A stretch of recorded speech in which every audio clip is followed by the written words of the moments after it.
Ladies and gentlemen, our first guest is the host of his own radio and TV shows, one of the country's best-selling authors, and the next governor of the state of New York.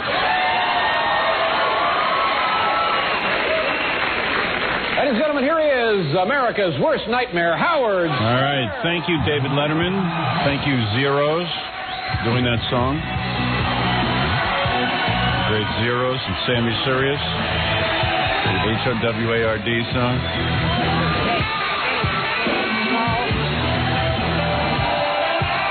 Thank you. Good morning, everybody. A lot of excitement. Ladies and gentlemen.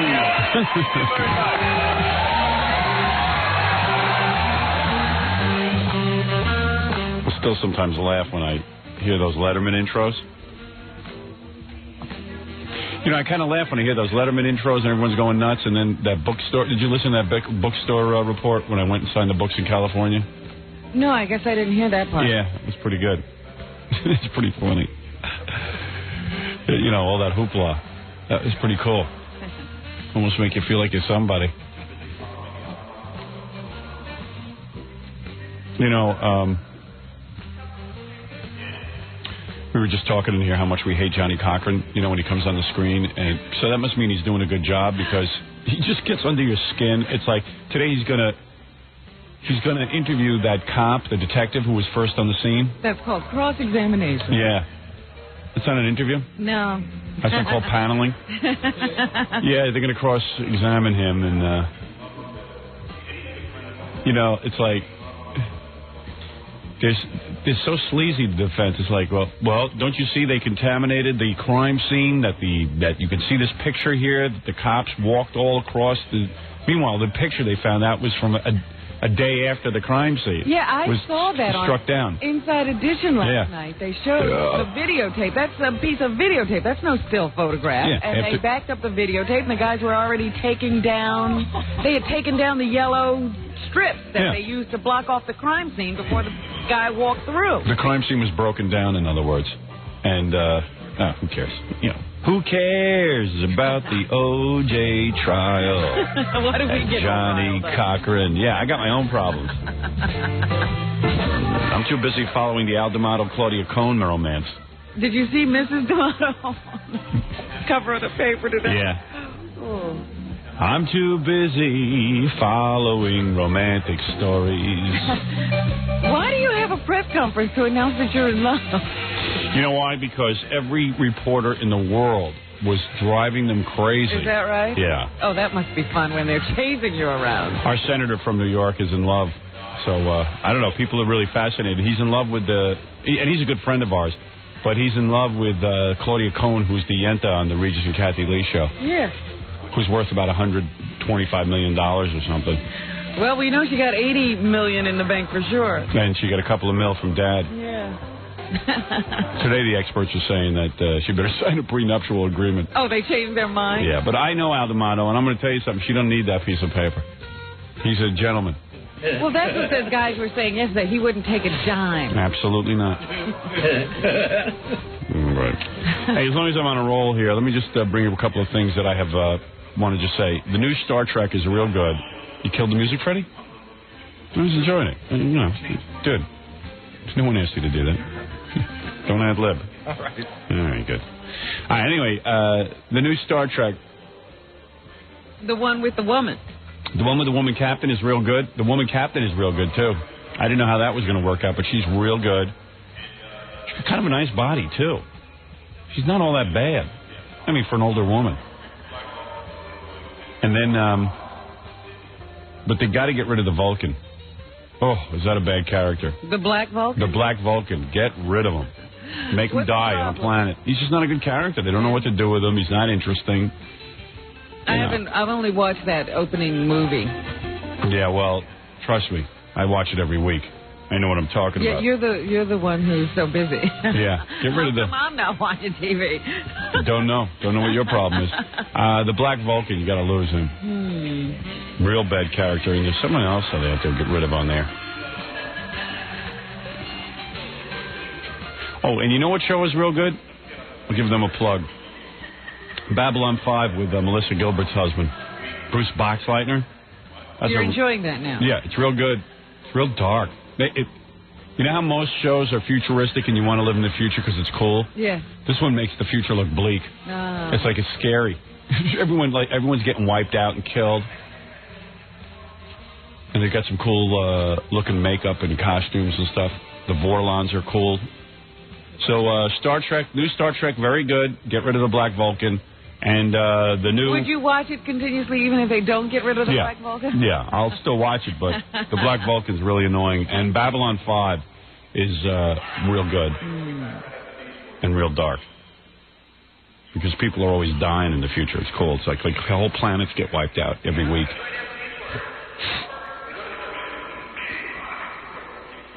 New Star Trek was pretty good. The captain of the Star Trek is a woman, and they beam her down to this other planet, and the transporter isn't working properly. Everything beamed down except her tampon, and it was just laying there on the transporter. I think the captain is past that. And you think she's had to change her life? You think she's that old? Nah, she still gets her period. She's still okay, I suppose. And don't forget, up in space, she's very close to the moon. So that affects. She gets 5 periods a week. What? Yeah. The closer a woman is to the moon, the more periods she gets. Yeah. Well, that's a fact. I think she's far past the moon. Yeah. Different color sun. My question is, are they going to have her falling in love with little green men everywhere she goes? No. She's falling in love with the guy who's underneath her. Oh, yeah? That young guy? Yeah. Young guy. The guy they picked up in space. Right. He was part of the... The guy who was the outlaw. Yeah. She's falling in love with him. It's obvious to anyone on the ship, including me. All right, let's take a break. We'll be back right after these words. 624 at the Eagle. This is Brad Baxter. This next segment of Howard, you may hear a little funky echo, a little satellite problem fixed, and it will be gone shortly. You're listening to the Howard Stern Show. Once again, Howard Stern. All right. The other show I watched this weekend was Saturday Night Live, and for an hour and a half, Deion Sanders mangled the English language. I never saw anything like it. He couldn't get through a sentence without mangling. Without mangling each sentence. You didn't even know sometimes what he was saying. Boy, that guy's like stupid as a wall. He can only play sports. He spends all of his time in what? Baseball and football? Yep. 2 sports. What's he playing baseball? I don't know anything about him. I don't either. Is he a designated hitter? I don't know. What does he play for football? He must run. I don't know what he does. Does anyone know? I know that because he was in the Super Bowl, right? And every time I saw him, they were using him to run back the punt. Yeah. What is he, runner? For what? Returner, punt returner? No. He plays. He's a defensive end. He's the guy who guards the dudes. Right, but he wants to go both ways this season. And play football and baseball. No. He wants to go both ways in football, meaning he wants to play offense and defense. He's going to be like one of the first players to do that. Anyone mention the name Bo Jackson to him? No. Bo Jackson didn't go both ways in football. He wants to play. He wants to stay in football and play offense and defense, which is really hard. And what about baseball? Does he play that? Yes. Well, with the Braves, he's an outfielder. Oh. And didn't Bo Jackson break his hip doing too much sports or something? Well, I don't know if that's that was a congenital problem. Yeah. Was it really? I don't know. I think it's like too much stress and strain. His bone disintegrated. He had a bone condition. Is that right? Yeah. I got a bone condition right here. And yours is disintegrating? Yeah, my bone is disintegrating with every year that I get older.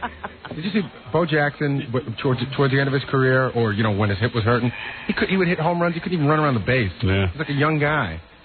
Too bad. Yeah, all those endorsements. Did you see Deion Sanders on Saturday Night Live? No. The guy cannot read a sentence. And then he was doing embarrassing rap songs. That's what really irritates me. I mean, rap is bad enough. Then they get these sports characters. You have to see him. Doing rap. First he did a goof on rap, which was kind of funny. Him and Adam Sandler and stuff. They were pretending to be like rap stars. Yeah. And then 10 minutes later, he came out to perform, and I thought they were doing the same bit again. And it was his real music. Yeah, he has a rap album. Yeah. Someone's releasing that. He did 2 songs. Two songs. My. 2 songs in a row. Did they have a musical guest? Yeah, Bon Jovi. I was going to say, he wasn't a musical guest. No. Yeah.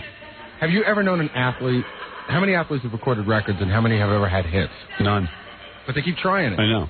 They never give up. Shaquille O'Neal ever They started with Joe Frazier, and they haven't stopped yet. They say Shaquille O'Neal had a hit, but I don't believe it. I've never seen it. Well, what is we got to get Deion Sanders' album. I have never. Oh, it's funny. But you have to see him dance too. It's funny. Oh, he was dancing? Yeah. Oh, yeah. And he had a big pimp outfit on, big pink zoot suit and hat, big green hat. What are we going back to the 70s? Yeah. He looked like Uncle Tom's gentle son. It's pretty wild. It was wild. Neon Dion. That's what his name is, Neon Dion? Yeah, he was wearing neon. Oh, maybe that's why. So I saw that. He mangled the English language for about an hour and a half. And you know what we got to do today? We're going to take you to the Alphonse D'Amato press conference. I'm just trying to see if I want to do that right this wonderful. second. I have a little announcement to make. All right. Go ahead. If it's good, let's go for it. Don't make fun of me. This is going to be something stupid, I got a feeling. That ties in with your book. No, it doesn't. All right, go ahead. Why did you say something stupid has to tie with I don't know. You've been doing some goofy stuff with that book. Like what? Because I had to do goofy stuff in my book. They make you do goofy stuff. I'm gonna guess the announcement. You can't guess this. You have a boyfriend and you're in love. No. You're marrying Al D'Amato. Press conference to tell you I'm in love. You're gonna shave your head. No. You're adopting a baby. Korean. You're adopting. A Korean baby? Are you adopting a baby? No. Sex change. Yes, that's it. You're quitting. Let me make that announcement first.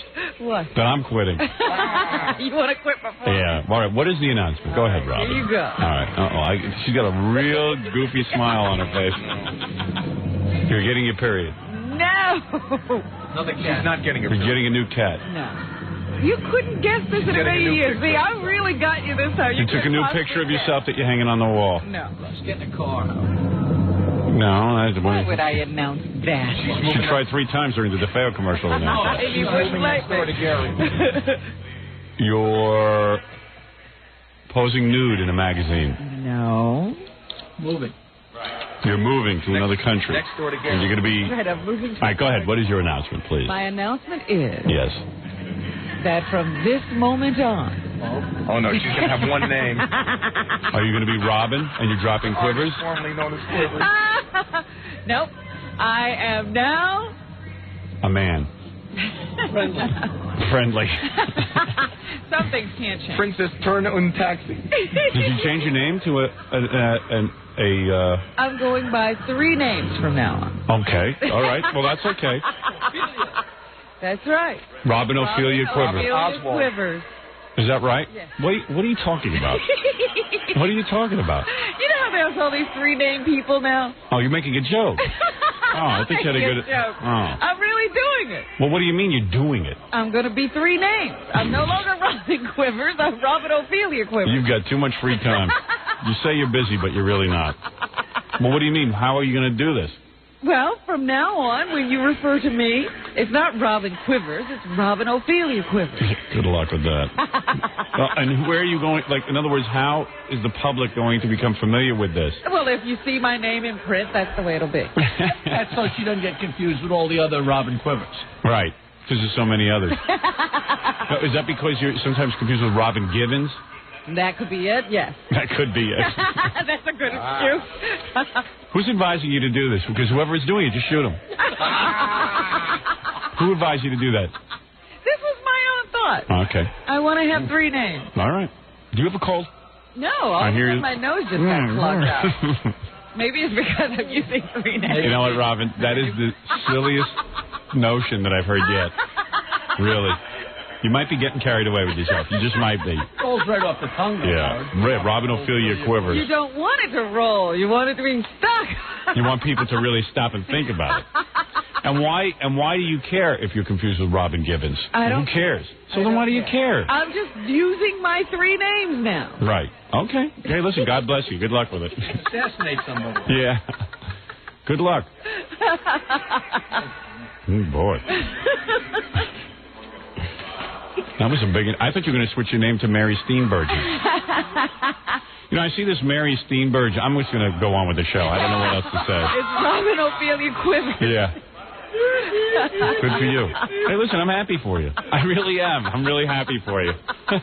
Lock that door during the commercial. Yeah. Yeah, I don't want to talk about it. Hey, if that makes you happy, good. That's what I say. Each his own. Wonder what else you're thinking about doing. Well, you'll see in a few days. You're thinking too much. Well, hey, listen. That's good. Yeah, I thought you were going to switch to like a Muslim name or something. Like Robin Shabazz. That would have been good. Robin 15X. I love that. Right. But no, listen, I think that's fantastic news. And everyone's happy for you. Good for you. Robin Ophelia Quivers sits across from you now. Thank you. I thought you didn't like your middle name. I do now. You've come to grips with it. All right, very good. I'm owning it. It's exciting. You're embracing it. Yeah. That's exciting news. Now, what are you going to have on the cover of your book? Is it going to say Robin Ophelia Quivers? Unfortunately, I just made this decision today. I see. So, yeah, why don't you just personally I write it? should shove it in there somewhere. And when you sign your name now, if someone asks you for an autograph, it will be Robin Ophelia Quivers. Yeah. So obviously she was doing promotion for the book, and people No, not obviously. somebody and No. got sick of Something must have happened that a lot of times people something. call her Robin Givens. I know that. Right. So maybe she was. This one just also. When did it? Why don't you talk about when it came to you? This name change. Just last night. So do you really feel comfortable announcing this? I mean, maybe you'll change tonight. Just really thought about it. No, it's not something that'll be easy to do. I'll have to Right. constantly tell people, no, it's Robin Ophelia Quivers.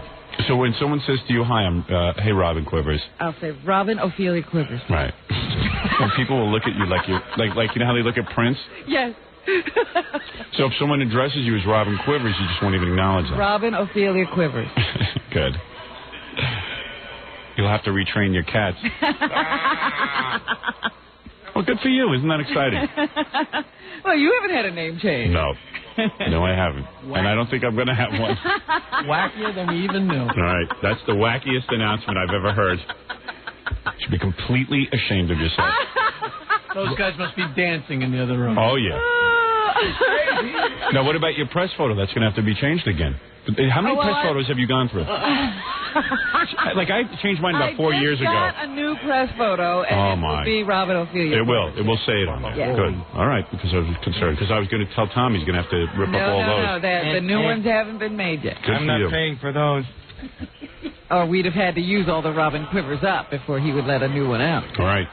You know what's really funny about that? I keep trying to get a new press photo every once in a while. And Tom's like, we don't need a new one. How does she keep getting new ones? How does Robin get that done? Well, she didn't have a new one for Robin 9 Ophelia years. Quivers. Thank you. Right. Well, I'm trying. The office is going from... Ralph started in by saying, if you had a name Ophelia, wouldn't you suppress it? Right. Instead of... No, she's embracing it. Rather than be embarrassed, she's going to embrace it. And most of the phone callers are saying, are you sure she's cured? Yeah. Did anyone run this by anyone? Or was this decision made without consulting anyone? Without consulting anyone. Wow. You didn't tell your publicist this? What publicist? Who? You have a publicist that's doing your book. I never questioned. That has nothing to do with it. She walks to her own. This is above the book, is what you're saying. Yeah, this is bigger than that. That's right. This is a personal decision made on the basis of her name. Is there any chance that she's not joking? No, she's not joking at all. I know her. Not. Well, I respect This is that. very, very... I think it's very important, this move. I think it's going to change everything. It is. It's going to turn it all around. That's right. No, I would guess that the Robin Givens thing bothered you. I mean, I don't talk about it. Talk about your name change and how it all occurred. You know what? I've always used the O in my name in my personal life. That's true. That is So very. I happen to know Robin that. O. Quivers. Robin O. Quivers, and people thought you were Irish. Right. And now to allay any of that confusion. Right. Embracing your full identity. Robin Ophelia Quivers. I was just thinking, I've always used the O. Everybody's going to these 3 name things now. Who's everybody? Kimberly Amber Seaton or whatever. Oh, I see. Everybody's got a highfalutin name. I see. So you want a highfalutin name. All right. Hey, listen. Why not? I could say something in Robin's defense, though. My sister-in-law's mother, who's a very sweet lady, but sometimes gets a little confused, came to me 2 Sundays ago and said, I cannot believe that Robin posed nude in Playboy. And I said, it's not the Robin that works with us. Yeah. What Robin was Robin that? Givens was Robin Quivers. Oh, maybe this will change all of that. Robin Ophelia Quivers cannot be confused with Robin Givens. That's right. All right. Well, there you go. There's the basis for the decision, as well as, and the decision. Obviously, this is something that was brewing inside of you. It just doesn't hit you one night. No, it really just hit me. I mean, maybe. There was something going on, though, over the years. It said, gee, I would like to break out of this name of mine or change it around. But I mean, last night was the decisive factor. No, it just popped into my head. It did. What'd you have for dinner last night? You want to stay away from that. I think it's fantastic. I think more people should be going to this. Consider it. Like David Allen Greer or Kimberly Amber Thiessen. Right. I see. And it does set you apart. Rodney Allen Reddy. Let's not get ridiculous. Right. So who else did you tell about this? You're the first people I really? told. And I see you were somewhat embarrassed saying it, but now you feel okay, right? I'm glad I've gotten it past that point, yes. Do you know who else changed his name to 3 names? It was Larry Stupid King. That was about a year ago. Right? You guys knew that, didn't you? Larry Stupid King. Well, let's get some listener reaction. I wasn't going to go to the phones this early this morning because I want to get to the D'Amato press conference with Stuttering John, but this is big news, obviously. This took me by surprise. And you just didn't know what to do. What do you think of the name change that's just been announced? Hello? Hello. Here's a stunned listener. What do you make of this name change? What name change? Robin's name change. That is really ridiculous. Join the club. That is. Come on, sir, you're in the minority. Robin, what are you thinking? Yeah, why do you think it's ridiculous? Well, I really don't think that people who really know her are really having a problem with this Robin Givens, Robin Quivers thing. Right, exactly. Well, you don't understand. See, this is a stage. It's a phase. Yeah, but I know it's a phase, Robin, but I mean, people have faith in you. You know what it is? You're the only sane It's an awkward phase because she's first announcing it. And a year from now, everyone will accept Robin Ophelia Quivers. I know. You see, the problem is... Even think about that. Already, it's rolling off my tongue. The thing is, Howard, the problem is that Robin is the only sane person there. I think this gives me more credibility. Robin is not the only sane. On the air, she's the only sane person here. Wait, can I make a point? Can I make a point to you, please? I'm the most sane person here. Can I make a point? I don't know about and that. I've got deep psychological problems. Howard, please, can I make a point? First of all, I think you are unbelievable.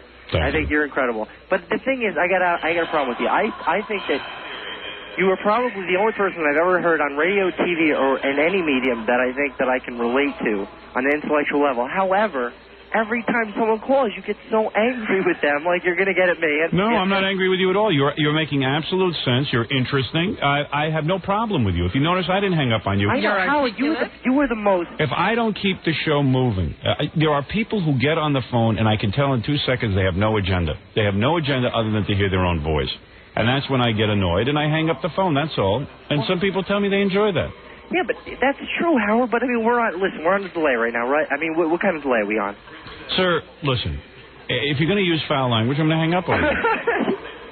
Howard, you guys are incredible. All right, now you're repeating yourself. You guys are incredible. That you said twice already. You know that you use foul language. Now you want to fight with me. What? You know what? Wait, can I tell you? No. He ran out of things to say. Hang up on him. He knew it was going to happen. It was a self-fulfilling prophecy. How do you feel about this name change of Robin's? I think she's probably planning to kill somebody. Either that or when she got her breast reduced, cut off some of the blood circulation to her head. That's possible. No, that's a theory that... now, there's a theory we hadn't heard before. We haven't explored that theory. Yeah, well, obviously, it's completely out of control. But listen, this is Robin's life. This is what she likes to do. No, don't you... I mean...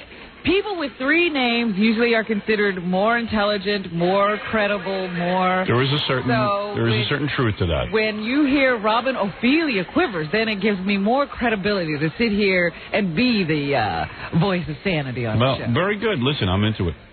I don't even know why you're keeping Robin Ophelia Quivers. Why not just chuck that name and go to, Courtney Quivers or Christy Quivers or... Princess Ophelia Quivers. Princess Ophelia. Yeah, I mean, go make a real statement. Well, when I said you're going to change your name, if I get people used to the Robin Ophelia, maybe I can just drop the Robin. You want to drop Robin? I want to have a weird name. Ophelia Quivers. So now instead of hating Ophelia, you love it. Yeah, Right. because it's different. Nobody's Ophelia. There's too many Robins. Right. When the book goes to a second printing, will there be Ophelia stuck in there? I don't think that I'm ready for that yet. I was about to buy one right off the first printing, so That's right. A lot of people want both names. All right, very good, sir. Thank you for that. All right, dude. Later, Howard. Right, right. Bye-bye. And finally, who cares?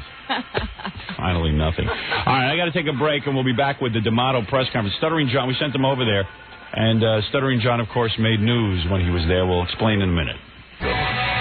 It's the Howard Stern Show. Here's Howard. And for those of you just waking up, Robin announced a name change this morning. That's Took me by Robin surprise. Ophelia. Robin Ophelia Quivers.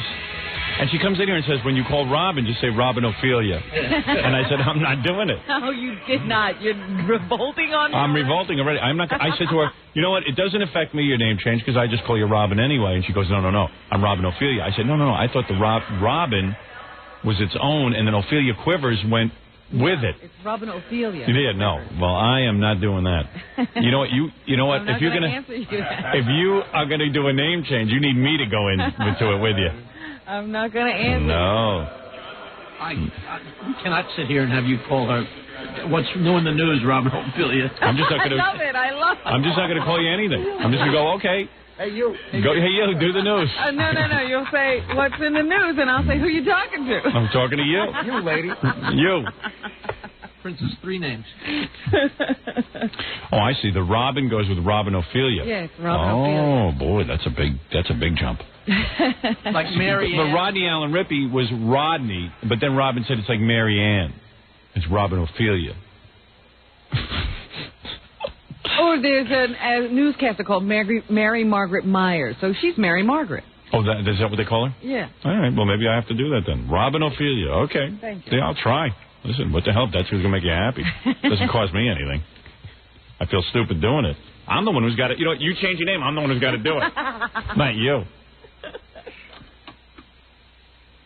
You know who had a good name? Princess Summer, Winter, Spring, Fall from the Howdy Doody show. Remember and her? Just split that up. It was always summer, One winter, name. spring, fall. Yeah. Summer, fall, winter, spring. Yeah, Summer, that's fall, right. winter, Summer, spring. fall, winter, Us older spring. people remember. Summer, fall, winter, spring. All right, hey, Stutter and John, you want to come in here and do this? So John went to the press conference? Yeah, so John went to the Senator D'Amato. For anybody listening, even if you're outside the New York area, our senator, who's like a friend of the show and really sticks up for us. He's a United States Senator. Yeah. That's a national title. So he fell in love with this Yenta from the Regis show, Claudia Cohen. That's also national. Yeah, good-looking woman. So it's been such a big story here in New York that the senator had to hold a press conference to announce that he's dating Claudia Cohen. I mean, not even an engagement. That everybody knew. Yeah. It's just that people had so many questions, they were all calling him, so I guess he had to have a press conference. Oh. He's the news. Everybody was there. Why doesn't he call into the show with all of this? Anyway, so Stuttering John was there, and we made sure we had some appropriate questions. They're funny. Really? They're funny, but we didn't want to hammer the guy, Okay. We could have really hammered I him. wondered what you would do. Well, I'm not going to hammer him. I mean, he's our one friend. That was everyone's big complaint after the press conference. What? All the media was coming to me going, "Oh, John, how come you didn't slam him, man? How come?" Oh, now they're complaining. Yeah. They usually complain because you're upsetting the press conference. So, meanwhile, they all used... Did you see the clip last night on the news of Senator D'Amato singing a love song to Claudia Cohen? Yes. That's because John's question was, do you two have a favorite song? But, of course... John, they don't give him credit. No, none of the papers, none of the TV stations, they went... This is the TV shows last night. And someone from the audience asked if they had a song. It was Stuttering John who yelled out, do you have a song? How often is it that John makes all the news that they cover at 6 o'clock? Well, it goes back to my point that most reporters, in fact, all reporters, are bores and don't know what to ask at press conferences, and it's ludicrous when we get thrown out of press conferences because we're the only ones asking anything that anyone's interested in. Jennifer Flowers, that was the news out of her press conference. But it's hard. It's always the case. The tide has changed. The old days, they would always mention me. Now they don't ever mention me. Yeah, because they don't want to... They're embarrassed. They're embarrassed that you're outshining they don't them. come up with these questions. Yeah, you're That's doing better than them. You're doing better. You're outshining them. So much for that. Their questions elicit nothing. Yeah. Their questions are asked and then on the cutting room floor. So anyway, but Senator D'Amato acted real goofy. He started, I don't know if you saw it on the news, his lips started shaking and his eyes watered up. I know, he got all... He was acting like when I was in 9th grade, I had a crush on a girl. I would start getting weepy. You thought it was real, you think? Oh, it was definitely real, but that's what a stiff, that's what a, anyway, put this. That's what a stiffy will do to you. Make you cry. Yeah, make you cry. It makes you do stupid things. And you know what? When they break up like a year from now or 2 years from now, they're going to play that clip over and over again. It's going to be unbelievable. It's going to haunt him. Because every guy gets sick of women. I don't care how much in love you are right now. You get sick of it. You are making that up. You love your wife, and you would be brought to tears right now. I do love my wife, but let's face it. You're not shedding a tear. You ain't shedding no tears. But didn't he cry like a while ago when they were calling him like a, I don't know, guinea or something? What was that whole thing? Yeah, during the election, he's right. During the election, no one called him a guinea. It was, maybe that was when you called him a guinea. John called him a guinea. Wasn't it that somebody made some sort of Italian reference? Yeah, like all Italians are in the mafia. Right. Or something it was like one of that. those things, and Senator D'Amato started crying. But his eyes warded up. He got that like... Yeah, and his lips started going. Yeah, right. He was like...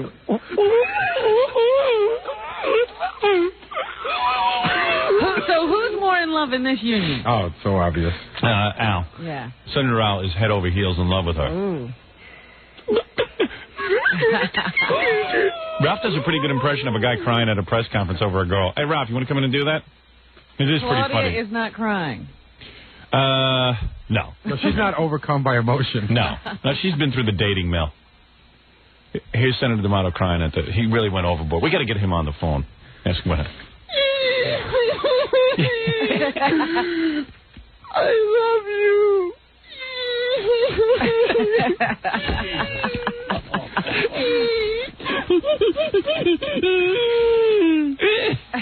You know, because he's been through the mill, too. He's been married. He's had kids. Yeah, separated from his wife for 13 years. Man, he's been dating for a while. I mean, you're not supposed to get that cranked up over a girl. And he knew he was going out in public. He should have been ready. Yeah. I don't know.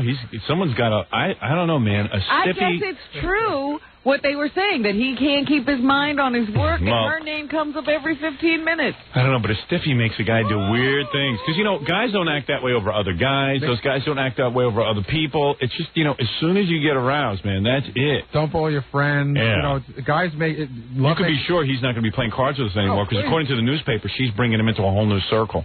She's going to make him elegant. Yeah. Elegant, yeah. Elegant. Elegant, yeah. Elegant, yeah. Yeah. Yeah, elegant. Yeah.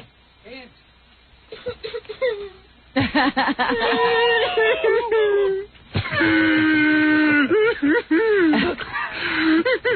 love you. That was so good. Guys do stupid stuff, man. That weenie gets you into all kind of trouble. You chop it off, you'll be a success, I guarantee him in it. an apron doing dishes. Oh, man. Whatever she wants. He'll be painting her toenails. Yeah. Sure, honey. Whatever you want. Yeah. Yes, dear. Did you like the kugel I made?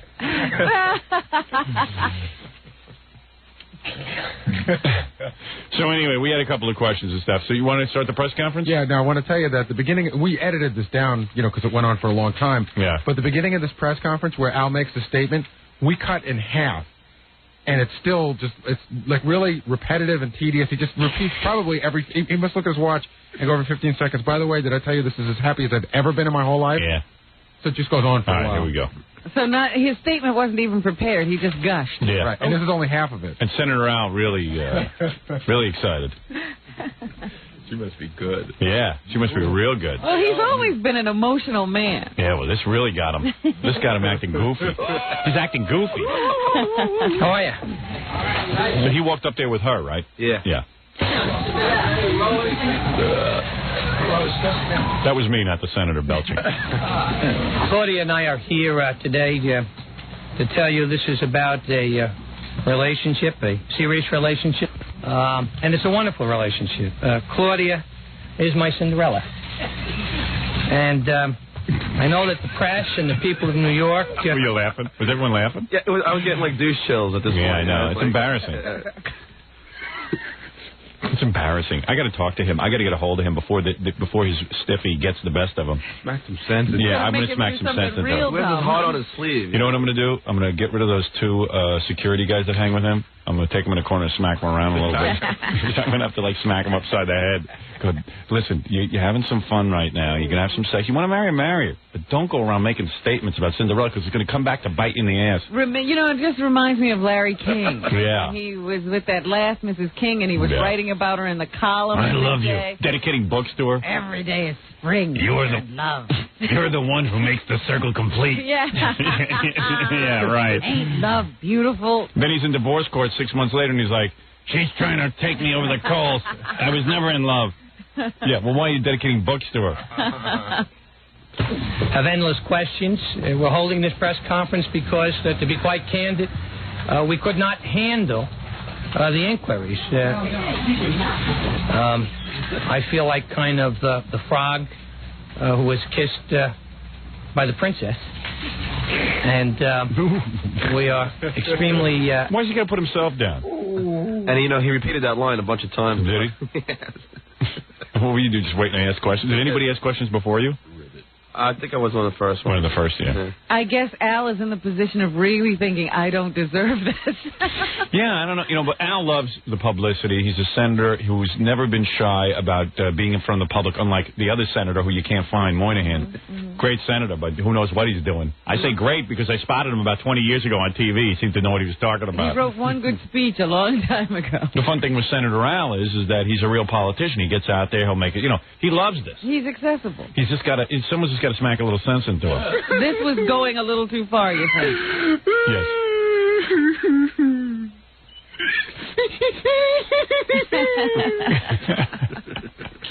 Happy. I couldn't be happier. I have never been happier. And I consider myself to be... Well, he must be getting laid like crazy. Yeah, but you know what? This always looks bad for the first wife. It's like, what was I? Yeah. It would be wonderful to say you were happy again. Right. Now, I've never been this happy. It's hard to remember the happiness from your first marriage. Yeah, but that's the mother of your children. You got to think of these things. Like if Pamela Anderson married me and they asked me for a press conference, I would go, my first wife was dirt. I just want to say... You would sound just like this. Yeah, I am so happy. I've never been happier. Oh, I would. Very blessed and very fortunate. And we'll take your questions. What did they say? Are you tying the knot? Yeah. Oh.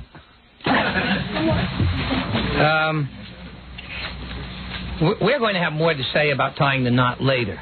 That's something that's certainly in the future, and that's the direction that this relationship is taking. Certainly is. Wow. I've been legally separated for some 13 years. That's a cool move Al does, too. Like, he's not divorced? He got separated, which is really cool. Didn't have to, go through a whole thing. No breakup, no messy divorce. Yeah, and his kids dig him because the wife was never hostile. He pulled the whole thing right off. You guys think of getting the divorce, man. You talk to Al D'Amato. He knows how to pull it off. What's the legally separated? Legally separated?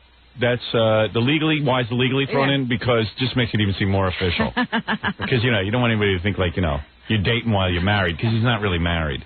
Oh, yeah. They just never went. It's a technicality. Yeah. Give the guy a break. Guy's crying on TV. Married. I'm going to deal with that shortly. And when I do, I promise you I will inform all of you.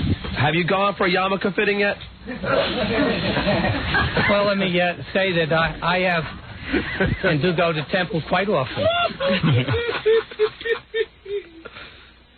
That was John's first question. You got for a yarmulke fitting yet? He was happy you were there, right? I hope. Oh, yeah. Yeah. He had we don't want to lose our one powerful friend, even though she's probably going to push him away from us.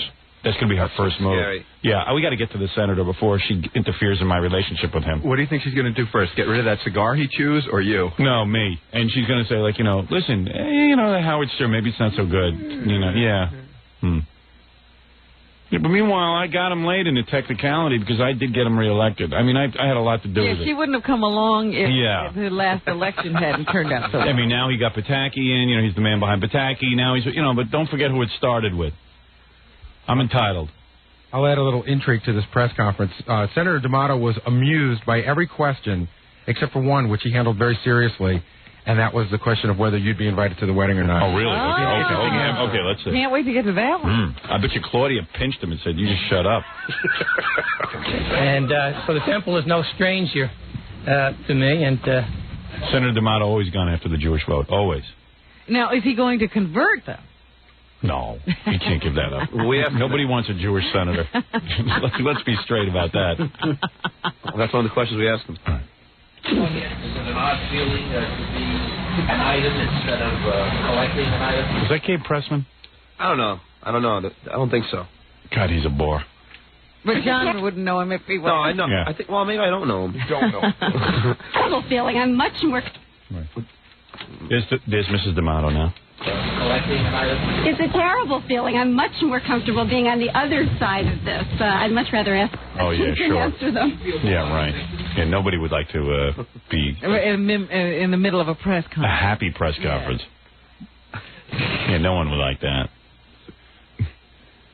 She loves attention. I mean, no. Listen, Senator Al, you got to watch. Get him on the phone for me. He's got to watch himself with her. You need to have a talk with him because she's after something. But no, it's not that. She's probably digging him and everything, but she definitely. Oh, you're so, she definitely loves the limelight. Yeah, Howard, she's on TV with Regis and Kathy Lee, and she's got $80 million. There's no need to be on TV anymore. Right, I was thinking that exactly. I mean, she must have to get up at But there was never a need for her to be on TV. Yeah, she always had money. Yeah. I gotta tell you though, like Al was like when he talked about it, he would look for a hand and hold it. I know, it was real romantic. He'd go to kiss her. You know what that is, man? That's when you first meet a girl, man. It's unbelievable. You're holding her hand. He's never had this happen before. He doesn't know this drill. Not in 13 years. Not in 13 years. He's had dates.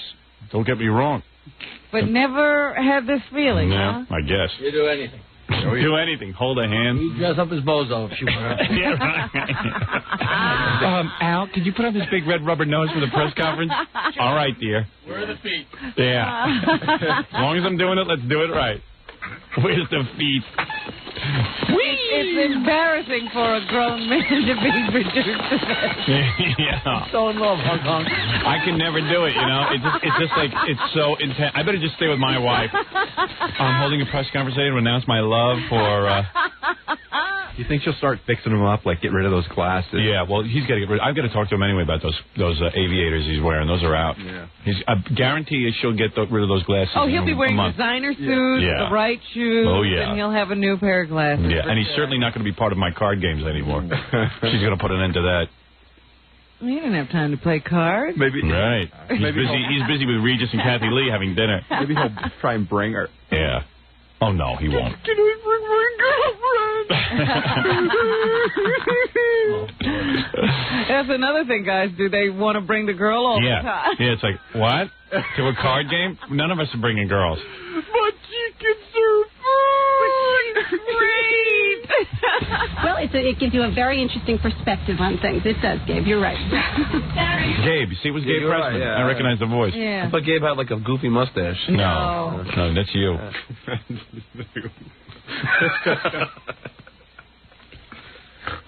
Senator Al will be having dinner with Regis and Kathy Lee and Frank Gifford and Kathy all be bad mouthing you about you. Yeah. I wonder if he'll defend me to Kathy Lee.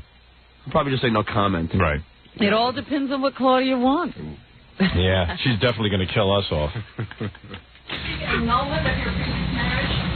Let me say that I would hope that the Catholic Church would be supportive of someone who wants to marry the person that he loves. So we'll cross that. There are many problems with Ted Kennedy that many people are aware of. I don't know which one in particular, and it really doesn't interest me. No, but I mean it. I am. Well, that's a pretty good answer. There are many problems with Ted Kennedy. That's real good. again, I can only say that I would hope that my... You know, press conferences are real interesting, and I'll never understand on the TV news why they show you a 3-second soundbite, and then they go on with it. And they never let you know exactly what happened. Yeah, I mean, this is kind of interesting to me. Church would understand that it's natural for me to want to marry the woman I love. Senator, you still got Claudia investigated. For Claudia's what? I didn't hear that. Yeah. Oh, I think she's told me that yesterday. But I have to tell you something. I have not fallen in love with her to win over her vote or to get her to change her party. Oh, is it true? Claudia's a Democrat. Sounds like your father. Who? I did not fall in love with her. Shut up, Ralph. Don't make fun of my father, you dickhead. Who asked you? Where's your father? He ran out on you. That wasn't nice. Oh, dickwad. That wasn't nice. Man. Wow. Your father really liked you. That could hurt a person. At least my dad stayed with me. At least my dad didn't run out the door. Yelling all the way. Yeah. He was there. Yeah. You would have been happier. Maybe my dad was yelling, but at least he supported me. I have a point. Yeah. We'd do an impression of your father if we could find him. Yeah. No one knows what your father sounds Yeah, like. especially you. I wiped that out of my memory. Would you recognize him if we brought him in? At least my father didn't leave me and send me on overnight trips with priests. Yeah, looking for a dad anywhere. Yeah. I'll be your dad. I'm up on the bed. All right, let's get back Not Ralph's fault. All right. Thank you, Robin. Ralph commented on my father. My father's a saint compared to your father. My father just yelled a little bit. Claudia be Claudia D'Amato? Claudia will always be Claudia Cohn, her own person. And wow. Stuttering John's question, Senator treating it very reasonably. Yeah. That's why I dig the senator. He actually treats us with respect. He actually feels our question. Hope in the future that she will be Claudia D'Amato. Senator, But, and we got together the following night. So Senator, will you convert? Of course not. John, you're as outrageous as usual. And there are no two closer groups. If you stop to think about it, then in terms of family, in terms of tradition, than Jews and Italians. Where will the bride and register? So they beat my ass every day. They were close to you. They were right on real top of close. you, pummeling you. Unlike the blacks who don't stay together. Unlike blacks and Puerto Ricans. Jews and Italians. I've always heard that the Jews and Italians are very similar, but you go to Italians and ask them that, they go, no, they're not. Jews started that one. They don't see it. They don't see it. Jews desperately trying to get in with some ethnic group and not be isolated. No, you ain't us. Yeah. No, you's as bad as the Moolies. Oh, forget about it. That's right. Go hang out in your part of town. Yeah. Oh, yeah. Try to lump us in with the Jews. Yeah, sure, right. Yeah. Don't we have enough problems? Don't try to pay. I know Italian guys who hate being mistaken as Jews. That's the worst. They hate that. Because, you always hear people say, well, Jews and Italians are very similar, but you only hear Jews saying that. You never hear Italians say it. That was started by the Jews, I believe, in 1853 in an effort to stop the pogroms. Well, I told you when I thought all white people were Jewish, and I went to these girls on a Jewish holiday, and I said, what are you doing in school? And they said, what are you talking about? I said, well, it's a Jewish holiday. And they were like, you think we're Jewish? How dare, do we look Jewish? Excuse me. Do we act Jewish? I do that at shows where the guys have the big, high Italian hairdo and the cross and the muscles. And I say, hello, are you Jewish? And they're like almost... They go nuts? Stage. Yeah. Oh, man. Fighting man. Hey, I got to take a break. We'll come back to the press conference right after these Yeah, words. it's interesting. Yeah. Let's return to the Howard Stern Show. Hey, and let's not forget that Jackie the Joke Man Marlowe has a wild comedy CD and cassette. It's $10 plus $3 shipping and handling. Jokeland special, buy two, get one free. Call 1-800-323-KING. And this Saturday, February 25th, a big show at Vans in Freehold, New Jersey. For dirty jokes and info, call 516-922-WINE. Remember, 516-922-WINE is not a pay service. Good for you, Jackie. Congratulations on that. Thank you, Howard. Good for you. Wow. Things really taken off. It's finally happening. Same with the tuning. Right. All right. Good for you. Mr. Party. I actually, when I was in Atlantic City this weekend, I was missing Jackie because I remember, and you remember this, I'm sure, several years ago, I went to Atlantic City. It was Jackie's first time in Atlantic City. Yes. Because when I got hold of Jackie, he'd never been anywhere. And we sat there at the table together. And I always think about this. And I was sitting next to him at the blackjack table. And he was there with his wife, Nancy, who he has to bring everywhere. He's like Senator Al. He gets sleepy. He sure does. Yeah, but at least Claudia Cohn has $80 million. So he's turned to me and we're playing, and we had ordered some drinks. And we were talking about this the whole time, because whenever a drink girl would come over to us in Atlantic City this week, I can hear you now. I was like, what? You mean, what is it? The drinks are free? I can hear all 6. And I can have 2? I can have as much as I want. Is there a limit? Is there a limit? Wait, I can have another one? Yeah. Nancy. Do Nancy and I have to share? No? Nancy, we can each get drinks. As long as you're playing, you get drinks? Wait a second. Oh, you have to tip? All right, but you get a free drink, right? Wait, I tipped her $5. I had 3 drinks. That's a good deal. So I remember I turned to him. If I had to pay, I had the money, Ralph. I turned to him and I said, hey, Jackie, because Jackie says, oh, you guys are ordering drinks. And then, like, we didn't pay for them. He goes, when do you pay for them? I go, Jackie, in Atlantic City, when you play cards, you drink free. Oh, what? I mean, like, he ended up staying 2 extra days. And didn't ever leave the casino. Never. And just drank for free. It's the weirdest myth you have ever tried to perpetuate. It's not a myth. I sat next to you. The fact that you think that I don't know where I can get free drinks. Oh, okay. All right. Jackie, you were such a rube. Robin, I sat next to there, you. number one. How come you never City objected to this story before? I am telling you, Robin, God is my witness. God is...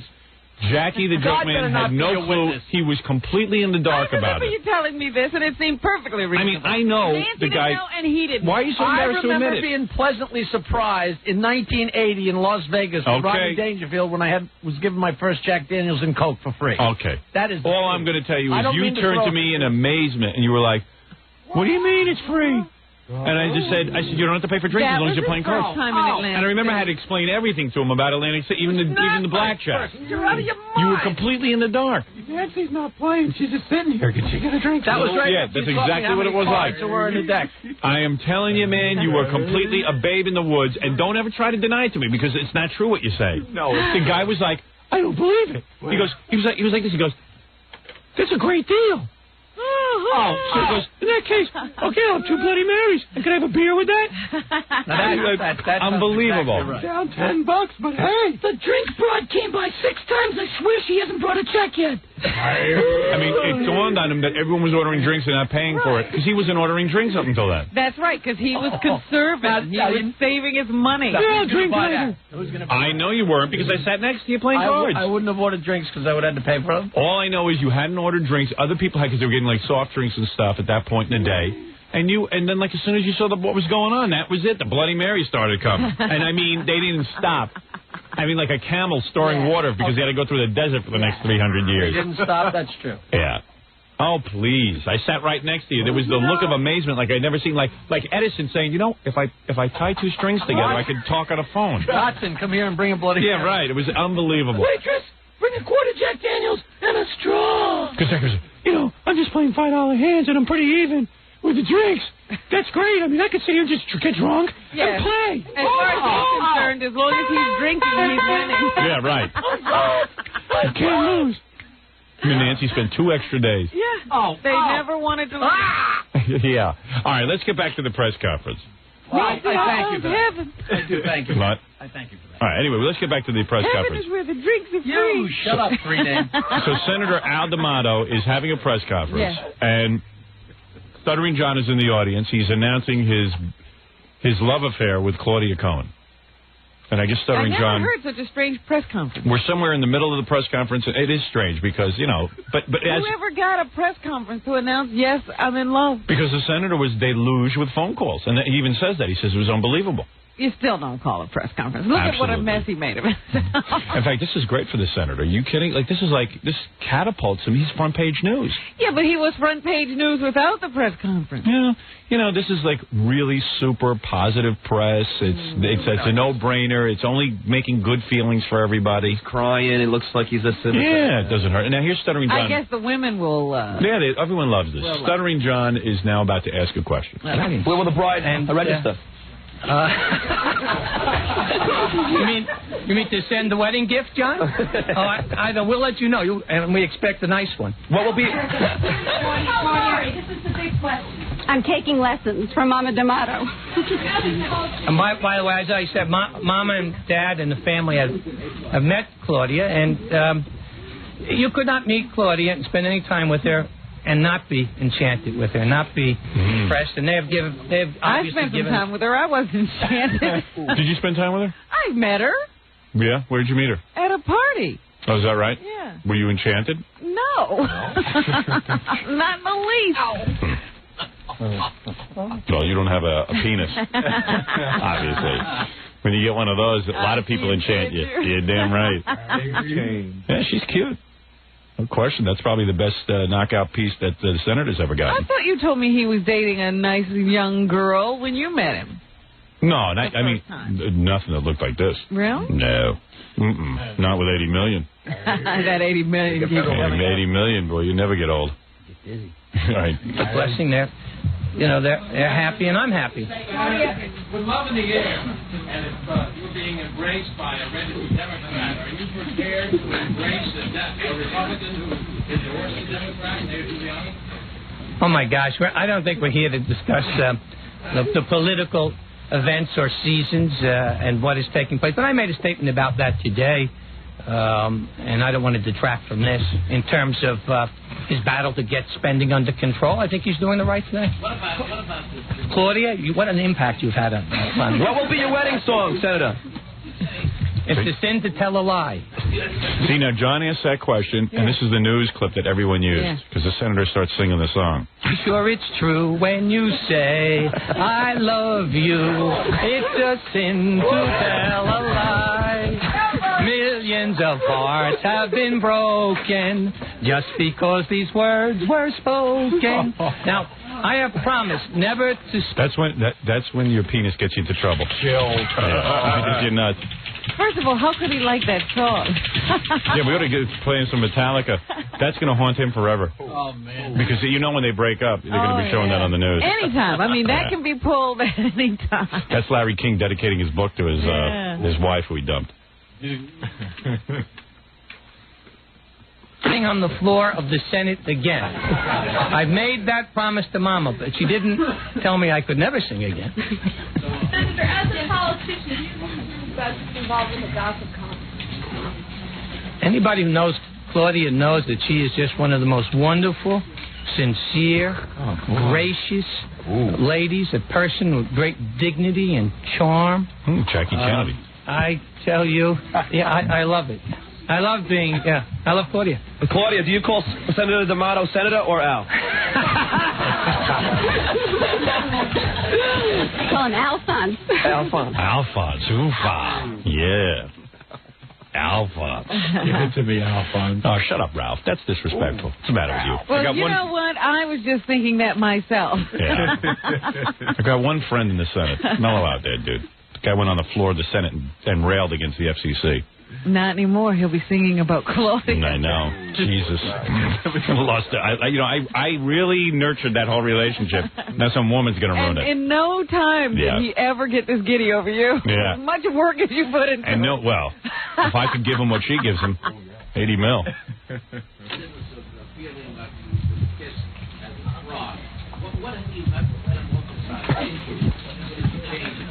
I've never been more happier, Gabe, and Claudia's done it. I feel very full. Here it is. This is where he's weeping. I feel very blessed. Very special person. I gotta slap him around. You can hear it in his voice. I gotta get him in a room and just talk some sense.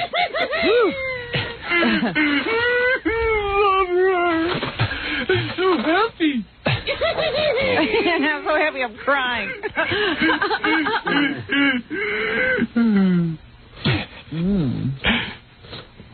I felt bad for him because here it was where it's like he's about to either break down or try and think of something gross to get out of it. Yeah, he really went. I saw it on the news. His eyes watered up and everything. His jaw started like getting sucked in. Yeah, he's a senator. He's too old to be doing this.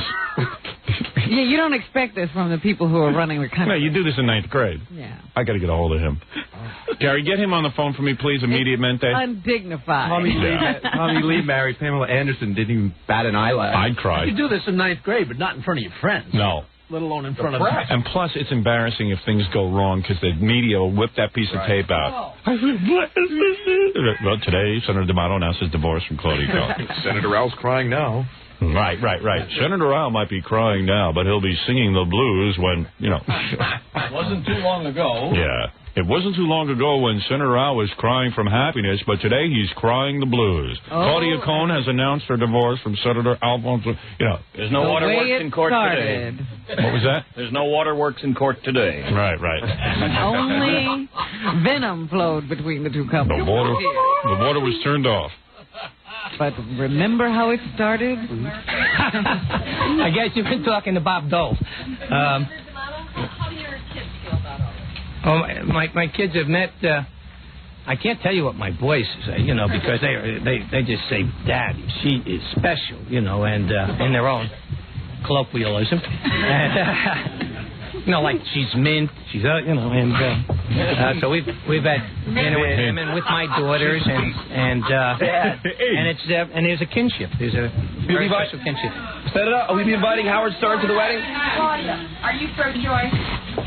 We're not here to talk about politics today. I mean, this isn't about politics. It's about our relationship, and and the fact that I've never been happier. I'm very lucky, and as Al said, I think we both feel very blessed. She is a mint. She's mint. She owns a mint. Got $80 million. Hey, you think I'll get to go over to that apartment, that fancy apartment? I don't think so. You don't think so, right? Have you ever been to D'Amato's other home? No. No, but, that's nothing to speak of. Oh. How old is Claudia Cohn? What is she claiming to be? 40 in Newsday. 40? Really? In Newsday. No. Is she 40? I don't know how old the Newsday was. What? Yesterday's Newsday said 40. Did it? I'll do it. Alexis search. Possible? I don't know. I got to find out. I'm going to be doing a whole search. I got to protect him. He's walking around with a stiffy, and no one's protecting the guy. How old is Al? Al's 47. No. 57. I don't know what he is. Yeah. 57. 57. He's like a spring chicken, I tell you. Hey, Senator, will you be inviting Howard Stern to the wedding? Howard is a dear friend. He's a poker player, buddy of mine. Thank you. We've been buddies for a long time. Claudia must have shot him a look. That's going to change. There'll certainly be a reception in his future.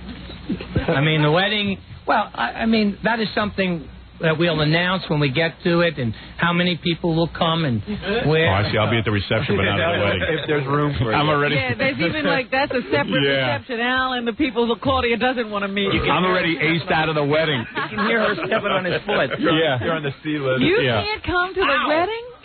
Well, I got the impression from the press conference there that I won't be at the wedding. I'll just be at the reception. But I'm shocked. You know what that was? Listen. That's I think him making a compromise with Claudia. Al, ixnay on the Ernstay. Yeah.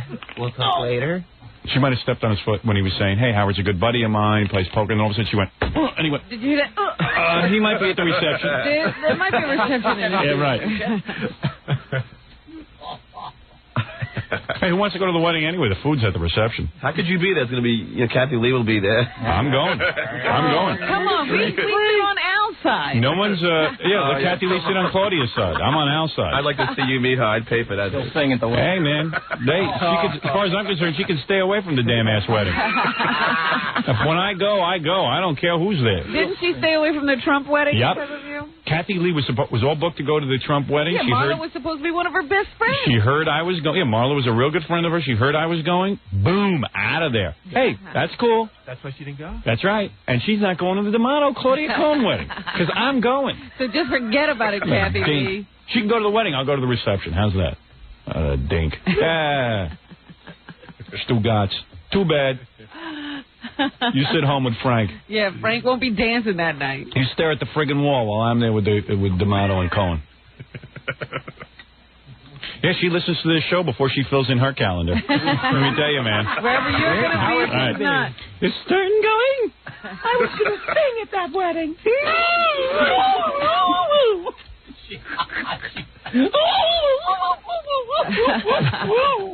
Oh, Frank. Frank, I was going to sing at that wedding. About a wedding.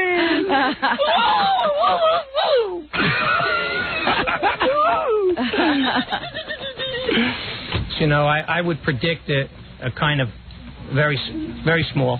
So predict a very small wedding, which means no room for that big dork. No room for Howard. That big dickhead. Sudden change in the weather. Yeah, well, I gotta get a hold of him here. Hey, Gary, get him on the phone If immediately. he's holding a press conference to announce he's in love, that's got to be a huge wedding. Yeah. That's all there is to it. He says small. No, we won't stand for it.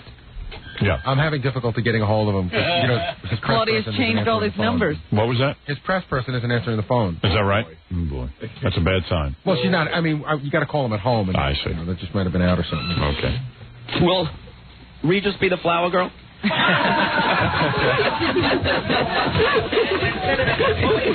That's Claudia laughing. Yeah, Claudia knows. She's got a sense of humor.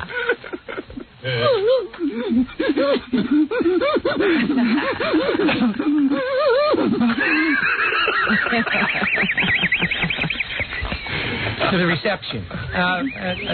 Imus is a great buddy of mine, too. Yeah, there you go. Yeah, Imus really backed you, Senator Al. He really did. He was goofing on you and wouldn't endorse you. I hate that. But he always says to me, do you not want me to go on Imus anymore? I said, do what you want. He really came out for you, let me tell you. He really put his ass on the line when you were down in the polls. Oh, that's going to be some wedding. You got Kathy Lee, Imus, you. Imus better not be in the same room with me because I'll spit on that friggin' alligator face. You wouldn't not go because Imus was there. Yeah. Oh, no, I go. He's not going to go anyway because you know what he makes in his pants when he sees me? Yeah, it's true. First of all, he worships the ground I walk on. He tapes the show every day, listens to it, and does my material the very next day. Friggin' a-hole. It's true. He'd be afraid to face you. Yeah. Oh, yeah. Howard's friends with D'Amato? Oh, I'm friends with him, too, baby. What did Howard ask D'Amato? What did he ask about? When he plays cards with him? I don't know, invite him to my card game. What's that? I don't have a card game. I was in a meeting with someone the other day, and they said, the guy goes, hey, I'm an Imus fan. He goes, you know, Imus started calling his wife on the air. It's really funny. You ever do that? No. And then I go, yeah. I said, how about when I was at NBC, I used to call my mother on the air, and he was like... He tried to take your mother. He started calling her. This guy never picked up the phone and called anybody. He never did anything on the air. Well, you know who that is that little nerd, Bernard McGurk, sitting there listening to the show and telling Imus what to do. Bernard, another groupie of mine. Little friggin' a-hole, Imus, jerk off, alligator face rat bastard. So he married that girl? I laugh at you. I pee on you. You married that young girl? Yeah. Yeah, she's having the time. She's having the party of her life with an alligator face. Thing. Every bit of male testosterone is out of his body. He's looking more and more like a woman every day. Yeah, it's like having another girlfriend, I guess. Tries to hide his face with a big cowboy hat, you freak. You friggin' freak, incontinent senior citizen freak. Oh. Kiss my ass. Rat fink. Eat it. Eat it. Just because you're upset doesn't mean you have to. Yeah, Senator Mott, don't bring up his name. He's not doing anything.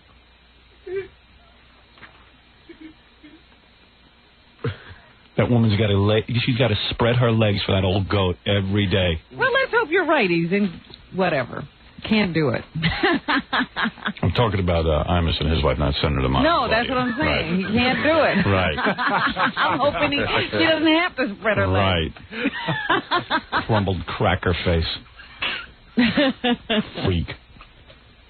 Yeah, what was that? Oh, man, I aged terribly. I shouldn't have drank and did drugs. My lung collapsed. Oh, look at what a mess I am. If I throw enough money at this young girl, maybe she'll marry me. Takes it out of his fly. And he's Dusty. calling the young wife on the phone. Yeah. Hello, baby. Hello, baby. Hello? Hi. What does Howard say at this point? I don't know. What? Hello, Bernard? Could you go listen to the tapes? Tell me what to do? I forget. Someone hold the phone for me. I'm exhausted. My lungs are going to collapse. Friends have this kind of war, which I think is good for their ratings. Yeah, good. You think it's good for the... Turn this crap off. I'm done with this. Now you're upset. Turn that You're off. going to get upset with Al D'Amato. Al D'Amato, my buddy. Oh. Yeah, Diamonds put you into office. Yeah, it's going to change. Get him on the phone. Get on the phone!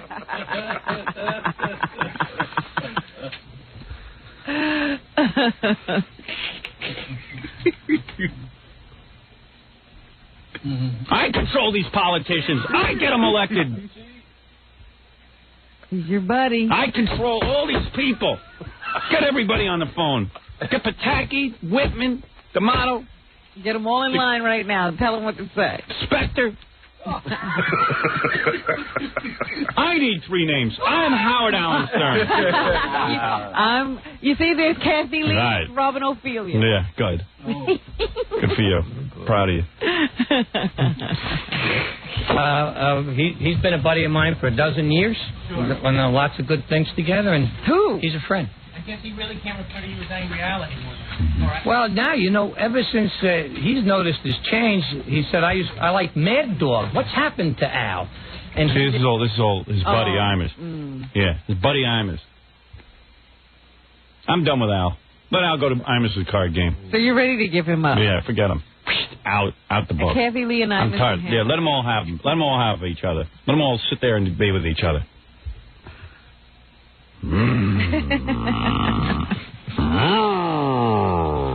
My buddy. Yeah. I have no buddies. My buddy is me. That's who my buddy is. I'm my buddy. What are you laughing at, John? Get out of here. Get out of the room. Who wants you laughing at me? No, Get out. Goodbye. Goodbye. Goodbye. Get out. Get out of here. You too, Ralph. Out. Everybody out. Party's over. Billy out. All right, you can stay, Billy. Sitting there looking at Stuttering John laughing. Well, Al talks about his other friends. Yeah, go open my mail, John. Do what you're good at. Go work for free.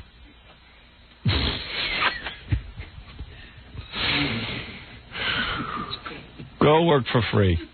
That's all. For 10 years. We'll call you a broker. Why'd you get upset with him? What? Why'd you get upset with him? I'm not upset with him. I just threw him out. I'm tired of looking at him. That goofy haircut. Nice edit, Gary. Expose me to that crap. Well, that's true. You didn't need to hear that. Is there something else on there they wanted you to hear? Could care less. Oh. Go get married. Go ahead. Sit there with her. Claudia. Go sit with Claudia in her room. Stare at her. And then 20 rooms that she's got. 20-room apartment. Go into each 20 of the rooms. Go into every room. Every room go into. Go into any room you want. There she is. Same woman over and over again. Welcome to hell. No matter how many rooms. Right. She'll never change. Good luck. They all age. Remember that. Well, maybe he's figuring since he's 57, there's quite a few years between them. He won't mind. It's up to him. Anybody else want to put a stake in my heart today? Maybe Infinity Broadcasting wants to put them on more markets. Take all my ideas and market them all over the country. I'm done with this place in November. I'm done with it all. I've made my mark. I got other fish to fry. Screw this. I need this like a hole in the head, getting up at 4 in the morning to hear this crap. Hear crap. Hear this crap. Everybody ripping off my material, going around, everyone having a big party on my tuchus. Where's the loyalty? I got no loyalty here. I got no friends in this company. If you don't think I built this friggin' company, I did. Everyone goes around taking credit. I'm the one who did it. God damn it. So perfect. Everybody Everybody knows you built this company. Who doesn't? No one invites me to their wedding. Oh, dear. Now he's... That's really it. upset. I wish brain cancer on Tom. Except he has no brain. That's all right. Every dog has his day. You wait and see the next 5-year vendetta I hold. Coming back to haunt everybody. Wait till you see the game plan I'm developing. Yeah? I got a whole plan going. 5-year plan, it's called. Howard Stern's 5 years of revenge. You shouldn't get upset since you're going to get your revenge anyway. I'm starting my own company. Wait till you see. It's going to be called Infinity. Infinity, right. It's going to be called Infinity, and it's my own company, and it's going to start a broadcast dynasty that I'm going to have, that I will own for myself. Since nobody wants to give me any friggin' ownership, I own a company now, Infinity. That's what I own. Sit here, kiss my ass. I'm the one with the ideas.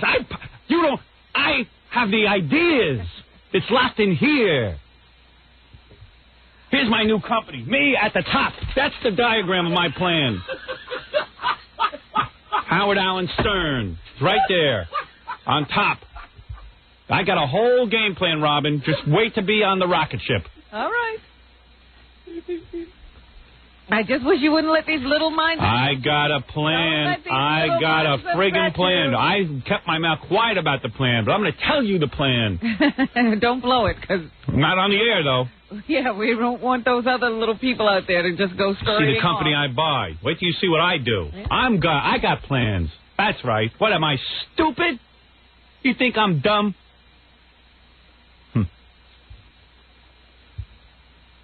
Wait to see what I do.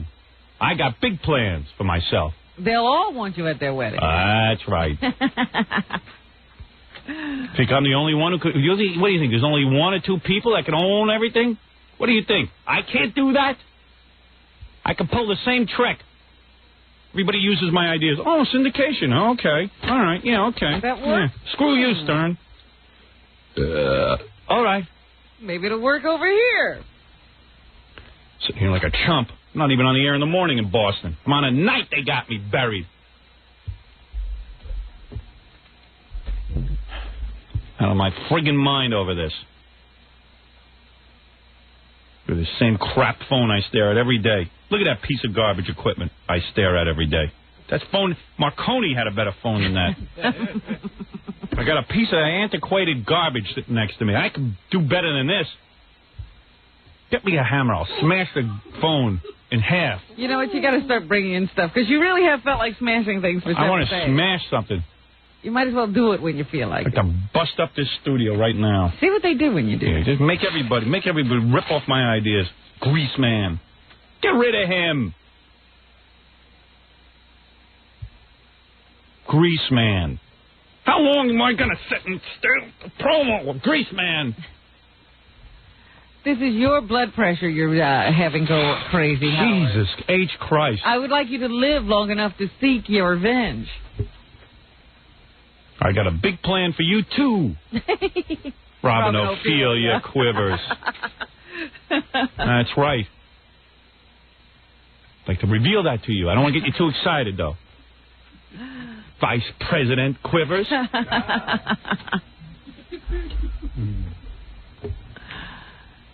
Just CEO. I just don't want you to have a stroke before it all happens. When I'm done, you're going to have 4 names. What do you think of that? There you go. You're damn right. The more success, the more names I That's right. You're damn right. And don't let anybody make fun of that. That's right. I'm going to be barren. Do what you want. Do whatever you want. You're going to have your own little empire over there. Thank you. You deserve it. Everyone but Jackie. Jackie with this word for all of us. Yeah, just wages. Simple wages.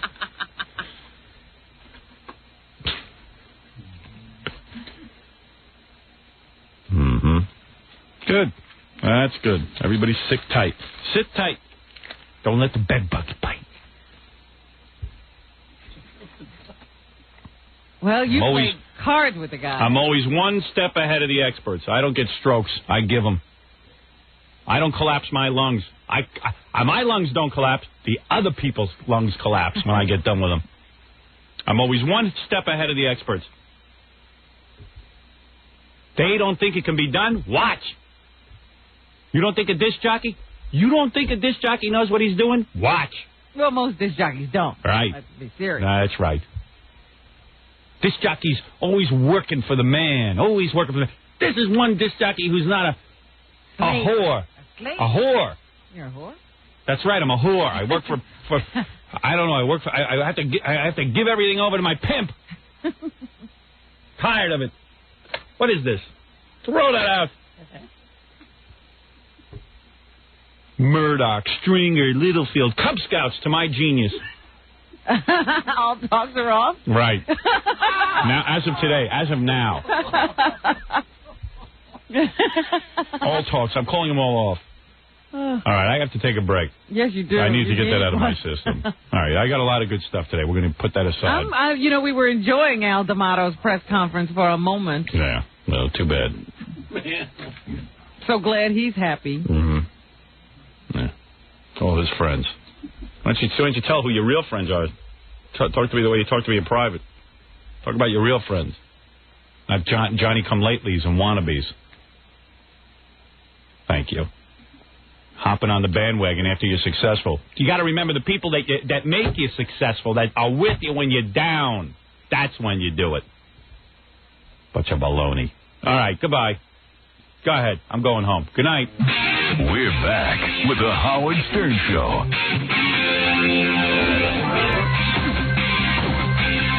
Anybody feel like goofing around with a transvestite? Or a transsexual? I'm not sure what he is.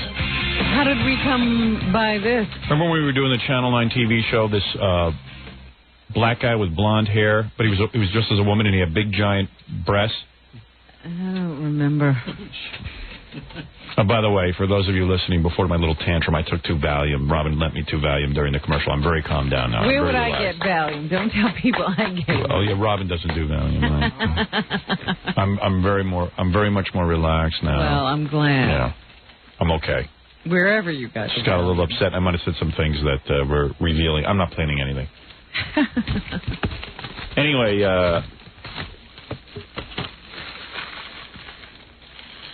what is this transsexual or whatever it is? Well, you don't even know what to call people anymore. Yeah, I know. It's the 90s. Everybody's everything. Every sentence makes no sense. It's like, yeah, she's a really good guy. You never heard that in the 60s. It's just now in the 90s we say that. Anyway, this is Taxi. If you remember him from the Channel 9 show. But he's like a RuPaul. He didn't look like a girl, though, did he? Yeah. Hey, Taxi, how are you? Taxi, your voice went up a couple of octaves, too. Let me see. Let me check out your body. Let me look you over. I was running. You were just running? Yeah, I ran over here. I jogged over here. You see this big bulge between my legs. So what is that? I'm excited. Oh, is that from running? Oh, you didn't have time to tuck? Oh, that's because I was excited. Taxi... Oh, and his rock hard. I breasts. remember those rock hard breasts. With the big deodorant stains under the arms. Mm-hmm. Oh. And Taxi, you know what gives you away? Your big hands. Oh. Yeah, look huge at hands. Look at those mitts. But I want men to know that there's something strange about me. I don't. Don't worry. I don't want to be too feminine. Right. I don't want them to miss the idea. You want them to know you're a man. Yeah, I want them to know that there's a little something extra. So you're never getting rid of that? No, of course not. You're not going to get rid of your peenie? Never. So what do you consider yourself now, a transvestite? Yeah, transvestite. Okay. You could say that. I think pre-op transsexual. Why would I get rid of it? Every time I look at a man, I feel tired. So you had 3 men this morning? Yes. Wow. I've bent them all over. Aren't you afraid of AIDS? Well, you know what I do? I think AIDS is afraid of her. Yeah. But you know what I do? I just like to spank them and tease them and, so you're not toys. Right. So you don't get into too heavy a no. I just like to just... Now, who are these guys? Are they white guys or black guys? Well, black guys are too aggressive for me. Right. They're into doing me, and homie don't play that. Anyway, so Taxi, tell me something about your warped life. I mean, it really is wacky. Tell the truth. I mean, when you were what's a little... a day like for you? First of all, you're black, right? And when growing up in a black household, I imagine you grew up poor. Is that correct? No, I wasn't poor, but I was middle class. Were you in a black neighborhood growing up? Integrated neighborhood. Integrated? I mean, so white people, black people all kicked your ass? Or was it just... I mean, was it a potpourri of people just kicking your ass? Black people kicked my ass. A lot. Because were you very feminine from birth? Yes, I was very feminine. Right. And you didn't even have the breasts then or anything. You'd be a guy. Yes. And did your father kick your ass every day? Oh, my father, he pinched me on the butt. He used to call me sissy. Oh, he did? So that really warped you out, right? And he used to, Did he beat you up? He didn't mean that he in used a to lay good on the way. bed. You know, I remember my father laying on the bed, and I saw this thing. I said, Daddy, what is that? He said, it's a lollipop. I said, it's a lollipop. Are you kidding? Wait a second, wait a second. You So, did in other words, that to your father? so you and your dad used to get it on? No, I wouldn't say that. But you did have sexual relations with your father? No, I just played with him. Really? Well, I would say that's sexual relations in my book. I would say so. I never played with my dad. You really did? Yeah, I played with him a little bit. But you liked it? Oh, my. Well, you know, That's, you see, I didn't understand. I was too young then. I see. So, Do you think that has anything to do with the way you are now? oh, no, nothing. This guy has breast implants, and he's parading around like a woman. I mean, what do you how think? did your father feel when he saw how you turned out? Well, he's very upset. He's very upset. He might be responsible. My mother loves it. She does. Yeah. She likes the way She just told me, you know, just be careful. There's a lot of nuts out there. Just wear condoms and keep going. Right. Keep having a good time. Yeah. So, all right, Taxi. So the point is, when you were born, obviously your name was not Taxi from birth, right? No, my name is not Taxi. And how did the name Taxi come about? Well, this fella, about 3 years ago, It had to be more than 3 years ago because you were on the Channel 9 show. You were known as Taxi. yeah, so that had to be, I don't quite, it's about 3 years ago, about 3-4 years ago. Okay, go ahead, yeah. He said that I drive a hard bargain. And my name should be Taxi. I see, like a taxi driver. Yeah, he said because I don't waste time. I'm from one place to the other. I'm over here. I'm over there. He said Taxi is the name for you. So. And Taxi, why do you dress so conservatively? Why the white frock over your leotard? Why? Well, usually you like showing off your anatomy, don't you? Well, you have to see me tonight on Geraldo. Oh, you on Geraldo? Is that right? Yes, I'll be doing Geraldo at 3:00, and I will be wearing something very sexy. What are you doing on Geraldo today? Doing a little bit of what I'm doing now, just displaying myself and promoting my record. And what is the subject? Do you know? Best guest of '94. All right, now are you doing like a RuPaul kind of thing now with the singing career? No. Are you the new RuPaul? No, I'm not the new RuPaul. I think I'm a little more interesting than RuPaul, but RuPaul is very nice. But RuPaul probably wishes he had the measurements you have, right? Oh, yes, I know he does, huh? Yes, yes. Really? I spent a little more money on myself than RuPaul did. Is that right? Now, how much of it? You know, the men don't see him anyway. They're bent over. Right. So, in other words, when a guy is with you, does he envision you as a woman, or I mean, what do you get a lot What of? is a man coming to you for? Men don't really treat me like a woman. I mean, they come to me because they see that I'm sexy and I'm voluptuous and everything like that. Yeah. Stand up and model. We have cameras here today. Stand up and model a little bit, will you? For God's sake. Oh, man, you Stand want up. to see my big bulge. Yeah, that's all right. I'm Big looking deal. at you, Howard. I'm getting excited. Yeah, I'm sure you are. Let me see that. Let me see. Pull up that white thing so we can get a look at what the heck's going on there. I think that Taxi, have you had? I mean, you've had a lot of work. You're willing to talk about it, right? Have you had butt implants? No. Did you have hip implants or something? No. You want to see? You want me to take it off and show you? No. Just show me what you did. You want me to take it off and show you? Yeah. Ooh. Let me see. Oh dear. Yeah, we want to see. I think Gary's attracted to you, by the way. Are you attracted to him? Oh, no. Okay. All right, wait. All right. Now, you're wearing a hat of some kind today? Let me see. Oh, my goodness. Look at those things. Well. Those things are in the wrong place on your chest. From behind, he looks like Carl Lewis. Yeah. And what's going on in your buttocks? Did you have some sort of work done there? No. Is that an implant of some kind? No, it's hormones. Is it really? Yeah. Because I remember when I first saw you, you were a little more masculine. You had, you weren't this curvaceous on the bottom. Is that true?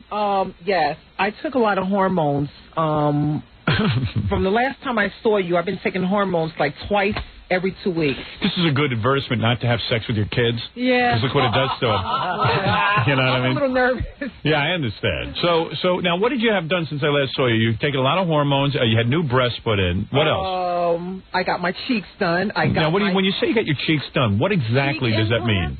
Yeah, I have a little cheek implants here. Really? Yes. Mm-hmm. To bring up the cheekbones. So you can't do anything about the hands. They're very masculine hands. Yeah, but You like that? Yes, I like to hit. I like to bend men over. I like to spank them. I like to. You like to use your big mitts for that. I see. And what did you put collagen in your lips? You made your lips fuller, didn't you? No, my lips has always been big. God has blessed me with big lips. Remember, I'm a black girl now. You absolutely are. There's no doubt about it. You are.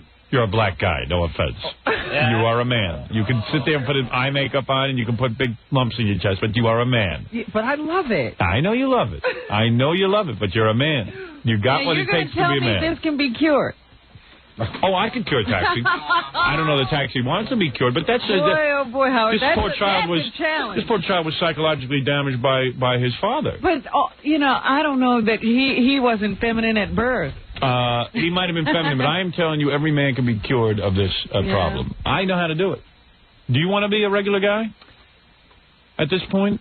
If I could take you to and you'll be getting a house with a wife and the kids? No, not interested. That would be too boring. Yeah, right. Too boring. I like the way I am. I get to. Now, when you were in high school, how old were you when the boys started beating you up at first? Let me see. I was about 10 years old. And they started kicking your ass. Yeah. So you got your ass. Kicking my ass. Right, and they started kicking your ass, what, up until senior year in high school? Did you make it through high school? Yes. Right. And I made it through high school. And would you complain to your parents that you were getting beat up? Yes, I you complained to my mom. And what did your mom say? I had an older brother, and he took up for me all the time. I see. So while the boys were beating you up. And did you have mostly female friends? No, I was quite a loner. No. I was a loner. You probably had no But my friends, first sexual encounter, my willing sex, because I was molested by the babysitters. I'm sure you were. What babysitters? Were you raped with a baseball bat? No, I was raped. You were raped, were you not? I was raped and taken against your will? Yeah. By who? The babysitters? Yes. You had male babysitters? Twins. Oh, my. Oh, my. And I enjoyed it. So both of them had. Now, how old were you? Were you a baby at that point? I was about 8 years old. 8 years old, you had your first sexual experience. Yeah, 8 years old. Now, why were all these men coming on to you so much? Unwillingly, but willingly, I had my first sexual experience with a woman. And it was lovely. That's when I went to Kane College, the first year in Kane College. So you didn't have sex with a man until after college? Yes. Is that correct? Yes. And you enjoyed being with a woman? It was interesting. Oh, it was. But you were thinking of men the whole time, right? No, I knew something was funny because she wanted to lay up and eat marshmallows by the fireplace, and I couldn't have that. I just wanted quick sex, and that was and it. Get it over with. That's and were right. you thinking about guys during it? I think I was. Yes, absolutely. And these twins that raped you. I was actually thinking about her girlfriend's roommate. He was kind of cute. I see. So you were afraid to act on it because you're so flamboyant now. You are running around like a woman with big breast implants. You would think you would have acted on it at a young age. But anyway, now the twins that raped you, you probably wish they were triplets. Am I correct? I mean, as the twins took you, what, did they hold you down and take you against your will? No, their mother was hanging out clothes in the backyard, and they asked me to come upstairs. And I came up, and they said, well, would you like to play with some toys in my bed, in my room? And I went back there, and then they threw me on the bed, and they were humping on me, and I'm like, what are these guys doing? Yes. And what are these guys doing? What are these guys doing to me? Now, what is these guys doing? But whatever they're doing is feeling kind of great here. So you didn't object that strenuously? No, I loved it. I see. Well, that's a fascinating story, Taxi. Now, yes, Gary. Taxi has somebody with him today. Now, what is this? Your life mate? I don't know if it's a friend, but it's a really handsome Hispanic man. Is that right now, Taxi? Who is he? Are you like Aldemado? Do you want to announce a love affair? Have you found your dream person? No, well, we'll have to see. Is this a love interest? Well, this is a last night's interest. I see. Last night the two of you made love? No, we watched a few videos. Now tell me, let me ask you this. Whatever. At what age are you? Now you say you went to college. What was your major in college? My major in college was English and communication. Okay. And now, you were a man at that point. Did you say, oh, I want to have breasts. I want to behave like a woman? It didn't strike me at all. As a child, did you dress up in your mommy's panties? I had my mother's heels on and everything. And my mother used to, I used to parade around in heels and stuff like that. I remember that. And bra panties? Yes. Yes? Mm-hmm. I like the feel of it. Do you like the feel of the bra and panties? Yes, I do. Yes, yes. And you still do to this day, don't you? Yes, I do. But did you repress this for a while and try to be a man? Sounds like in college he did. Now, at what age did you decide to put your... When did you break out? Yeah, when did you start parading around in women's clothing? Right after I got out of college. When I threw that hat up in the air, I said, Bring down a women's wig.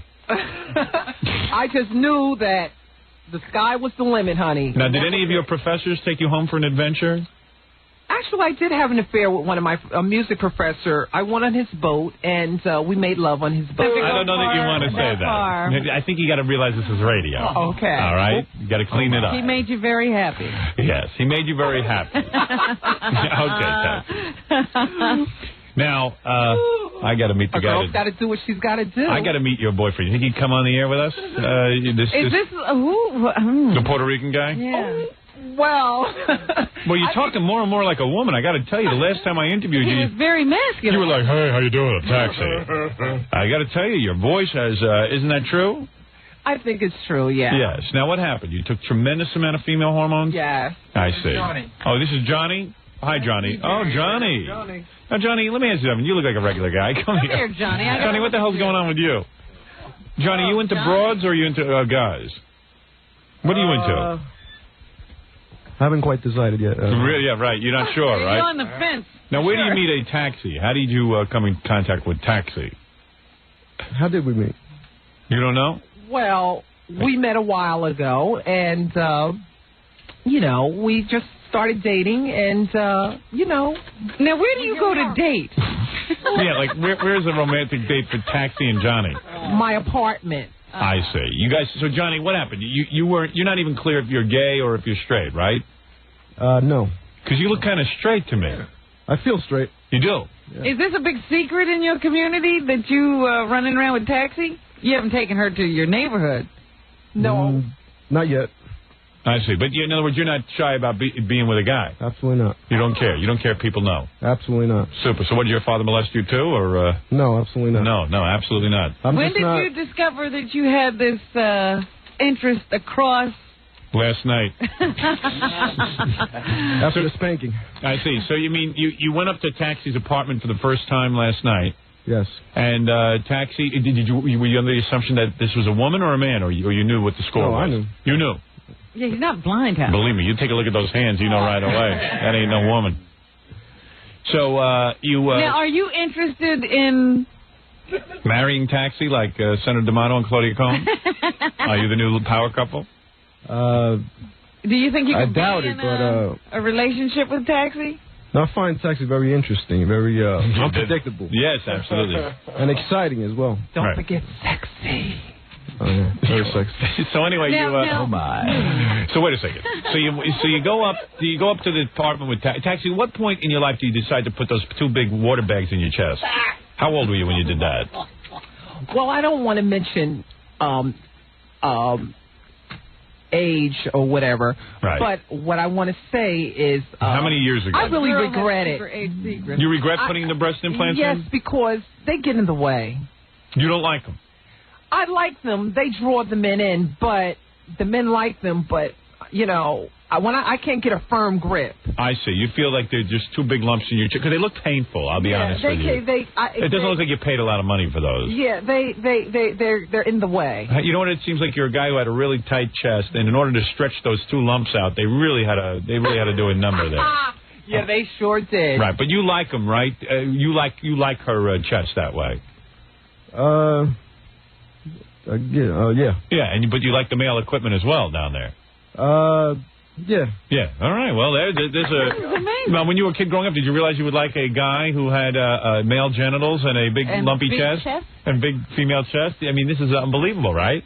No, actually, what happened with me was when I was, I'd say about maybe 12 years old, I was looking through a pornographic magazine. Right. And what happened kind of pornographic magazine? Confused, I believe it's called. Yes. No, there was a picture of a guy, of a transvestite, and you got turned on. And something happened. I'm not sure if it was that I was turned on at that point, right, in my life. But you got very interested. So, there was an interest there. I got you. I hear you. So now, do you have girlfriends as well?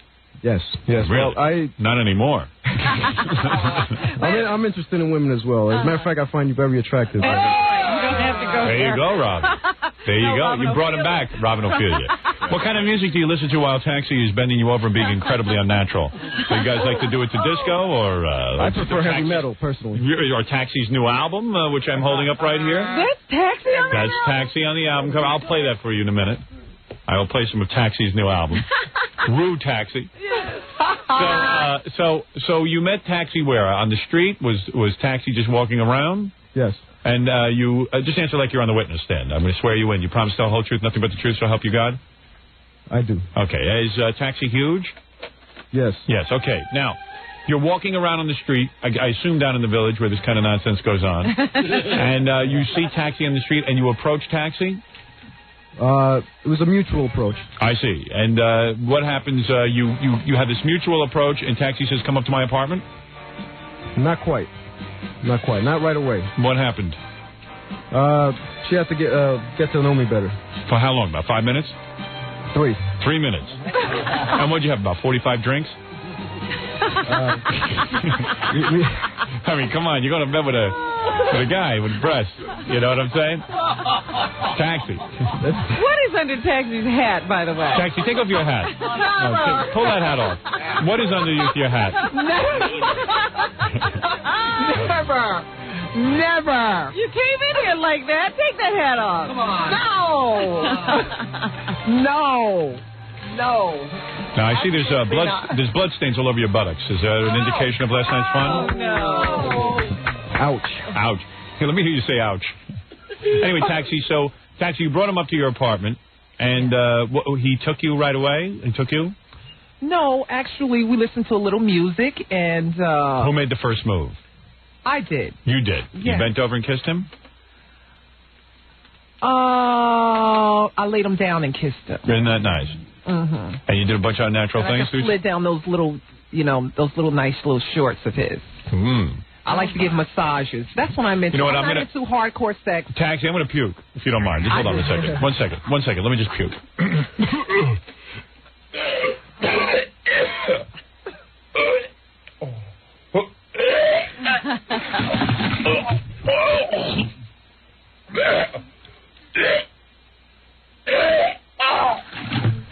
Are you okay? Oh, you're still going. I think everything's up. All right, so Taxi. So what were you saying? You're not into hardcore sex? You like the massage, and you don't really... No, I like to just grab those buns and just rub them. Slide that baby oil down there and just grab them. So you had a good time with Taxi? You recommend Taxi? Absolutely. Yeah, you do. Yeah, you're in love? No. No, but you're falling in love. You would go back to Taxi. Taxi, like I said, she's interesting, fun to be with, Taxi, are you looking for marriage at this point? Anything serious? No. I would like a boy toy, though. You would like a regular boyfriend? Yeah. And I noticed I hardly see any facial hair. Are you covered in makeup? No, actually, I see a little mustache. I shaved this morning. I see a little mustache, a little trace of mustache. Yeah, I shaved this morning. Yeah, you've got a heavy, you've got a 5 o'clock shadow at 8:20 in the morning. Exactly. Well, all right. Listen, you're trying to be demure. That's part of the problem. All right. So, at what age? I mean, you get out of college, and a couple of years later, you're putting in breast implants and running around and parading around like a girl. Yes. And how does one primarily make a living being this, wacky? Yeah, you can't go into an office, can you? Yeah. What do you do? Well, do you hook or do you... I do whatever it takes. I understand. So, in other words, you have accepted money for favors? Well, I accepted gifts and, Right, like any girl. Have you ever paraded up and down the street Jokingly, yes. You've never been She out was laughing when she did it. Oh, okay. You've never been out there seriously to collect the rent. Well, hey, you know, hey, you got to do what you got to do. right. But, yeah, I just left 14th Street last night. All right. So, in other words, you've got this record now. You're hoping to turn things around with the record. Is that yes, correct? I'm hoping to be a launch another career. Yes. I'm hoping to well, know, what to does go. it cost to have spend some time with Tax? Yeah, let's say I'm a guy and I need a little action. Like maybe I need I don't know. I need to just be relieved of my tension. You understand? In some obscene manner. Yeah, but what would you say would be a proper gift? Okay, Howard, to relieve me of my tension. Go ahead. You mean in other words, I have to pay to relieve you of your tension? Yes, they really? pay to please me. Okay, what would you say? What would you say would be a decent gift? Would be a decent gift. 2 bills. 2 bills, 200 yes. to relieve you. Yes. Now let's say I need to be. I don't touch. Let's say I need to be invaded. Oh, I just lay there and let them do their thing. Yes. And you love that. Yes. Yes, you're very lazy. Now, unless they got a nice derriere, then because I'm a butt girl. So you never, so let's say I need to be invaded, like Czechoslovakia. What kind of money am I looking at here if I really need that? In terms of what? I need to be invaded. Well, I need to have the soldiers hit the beach. Okay. My back region is Poland and you're Hitler. Well, for you, Howard. You need to invade. For you, Howard. Blitzkrieg. I need a full blitzkrieg. Blitzkrieg. For you, Howard, since you have such a nice butt. Thank you. I mean, I would do you for free. Auschwitz. Well, we're just looking to see what the charges are. Yeah. No, I mean, come on. So Let's say it wasn't me. If it wasn't you, feel like you were some old executive or something. Right. What would you think would be the proper amount? Be honest. I would say about 5 bills. Because 5 bills? Because I got to be. They come for the enema alone, honey. I got you. All right. That's interesting to know. No problem with that. Fascinating. So, so you didn't have to pay taxi this night. She actually liked you. Yeah. This was a social thing, not business. It's a friendship thing. I see. You had friendship. Well, you're lucky. Can my e-camera follow you for a few days, Taxi? Oh, yeah. He can follow me right to my bedroom. Really? Well, we would like to do that. I think we're going to do that. You should ask my friend about the Polaroids that I took. Did you take some pictures last night? A few. What was that all about? Very interesting. Well, what kind of pictures? We put the other boy out. Were you guys naked? Yes. You were naked? Were you chained to a wall? Actually, I was handcuffed. Yes. And, no, this is serious. The whiplash is... and you took a whipping? I took somewhat of a whipping. And you like that? Now I do. What did you say while she was whipping? Was that a first for you? Taxi, I'm a bad boy? That's right. Right. Taxi, I'm bad? Well, ask him about the teeth marks on his butt. You bit him? Oh, yes. Well, aren't you fascinating? Thank you. Aren't you something? But this was the first time for you, huh? For all this stuff. First time. I tell you, I'm getting the heebie-skeevies just thinking about it. I don't know how people find each other. You know what? Thank God you two found each other. You're perfect. Well, let me... I should bring my general manager in here. I'd like you to spank him. All right. Come on. All right, Taxi, let me hear a little bit of your music, okay? Let me see what the hell this is about. I want to give you a plug, because that's why when did you have time to make an album? Yeah. Taxi, now, you've actually put out a record. Not as, CD is the big thing now. Do you know that? Right. But you put out a record. The CD should be out in about 2 months. And whose record label is this, really? It's my record label. So you paid to have your own album put out? Yes. I see. Well, all right, you have to start somewhere. When did you start singing? Yesterday. I started singing in church years ago. Is that right? Yes. All right. Let me hear your real voice. Give me a sample of your real voice, your male voice.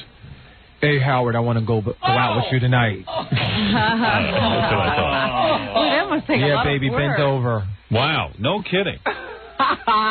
No, that's not. This is my real voice. I'm a very sexy person. You absolutely are. I was born. I take after my mom. Did you record this naked, or were you clothed when you recorded this? Actually, I had a crush on the producer, but he was married. And I his see. wife got very jealous when I was in the studio with him, spending those late nights. Oh, I can see that. And they are divorcing now because of me. Really? Yes. Well, I can't believe You broke up that marriage. Well, must have been a very strong marriage. Very strong marriage. All right, let me hear what you sound like singing. Let's give Taxi a chance. Sure, why not? The record is completely warped. All right. Hey, can we So talk? it's kind of a disco thing, we just say? What else? Light club.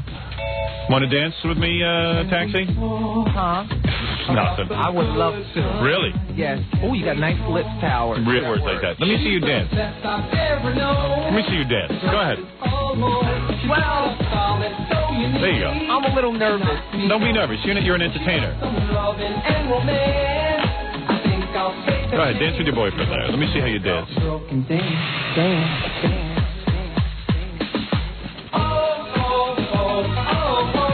I can't see you, Taxi.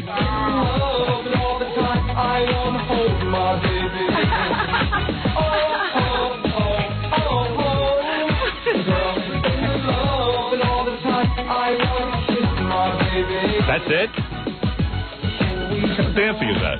Come here, Taxi. Here. All I want him to do is buy. All I want him to do is buy the record. Come on, Taxi. Yeah, but Come if on. you have to perform, Come on, baby. Taxi, you're Come on. going to have to do a show. Come on, let me see you dance. Look at me. I've been dancing all night. I'm not Get up interested. and dance. Come here. Come here. Look at this. Look at this. She's the only one for me. Look at this. She makes me happy. She likes toys and fancy cars. I like drinking in the bar. And all the boys and I'm back in the playgroom. But don't you know? What are you doing? Howard, you have such a great chest. Thank you. Your boyfriend really dances as well. It's like moving with concrete. You know what I like to do? One of my What? great fantasies of doing. I like to shave boys. No, you need a shave there. I like hairless butts. Yeah, you know what? Taxi, you want to give me a good shave? I would love to. Yeah. You should That's a hook good up. turn on. You know what? for me. Put a knife in my heart first, okay? All right, listen. We got to go now because Taxi, I can't take the Yeah, perfume. there's a... Taxi's so heavily There's a perfumed, limit. I'm gonna pass out. Taxi, congratulations on the new album. It's called Taxi, Can We Talk? You can't buy it anywhere, I'm sure, because... Yes, you. Oh, you can? You can get it in Hoboken. I'll head out there right There's now. some distribution. Well, that's the home of Frank Sinatra, isn't it? It's also you can give them. Where in Hoboken would I go to get this? You will get it at. Can you do this in your male voice, please? I'm getting sick of the female voice. No, you can get the swear.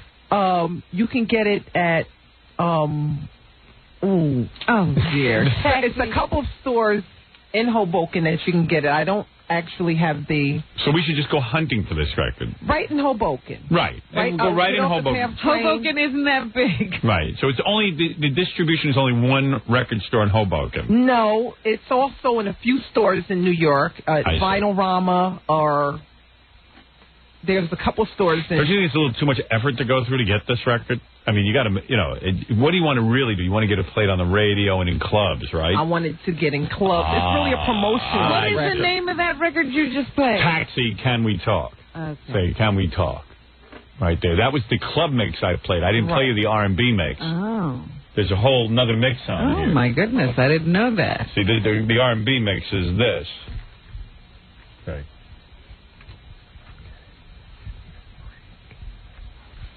What? Oh, is that you on the record? No, that was her just now. Are you talking to yourself? Who? You want me? Are you falling in love? Yes, Howard is so sexy. Are you getting weird on me?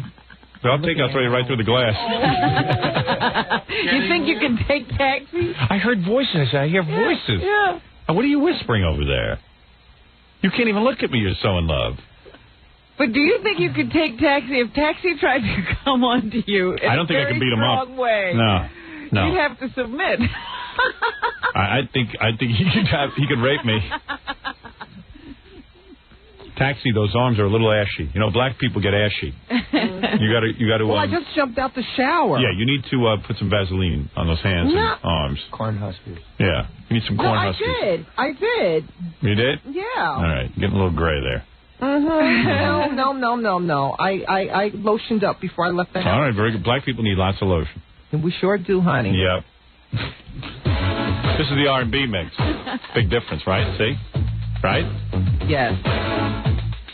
See, it's a little more hardcore. Can we talk about the good times? Now, are you supposed to be a woman or a man singing? Sounds a little like a guy. Yeah. Can we talk? Well, actually, the song is about me.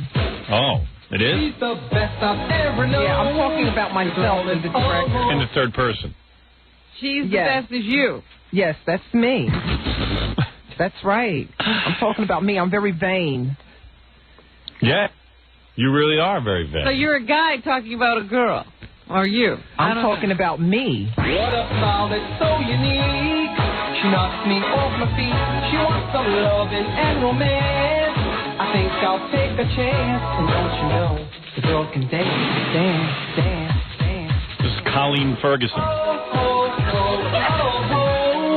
The girl is in love and all the time I want. I'm going to invite Howard over for dinner. I'm gonna put some cement over my schminky. I'm a butt virgin. Yeah. All right, very good. Listen, I'm not going out with you. You can kiss that goodbye. I'm a married man. I can't be with you. I seen with you, we end my career. Into my life, as we know. Howard and Taxi. Well, it would be nice if there's a nice company out Taxi, there. I would rather go to the top of the Empire State Building, do a swan dive off of there than go out with you tonight. How's that? But anyway, Taxi, I am all man, as you know. But you're unbelievable. Well, it would. I'm not meeting you tonight, though. I'm not even leaving the house. How do you like that? But it would also. He can keep you home. Yeah, I will stay home.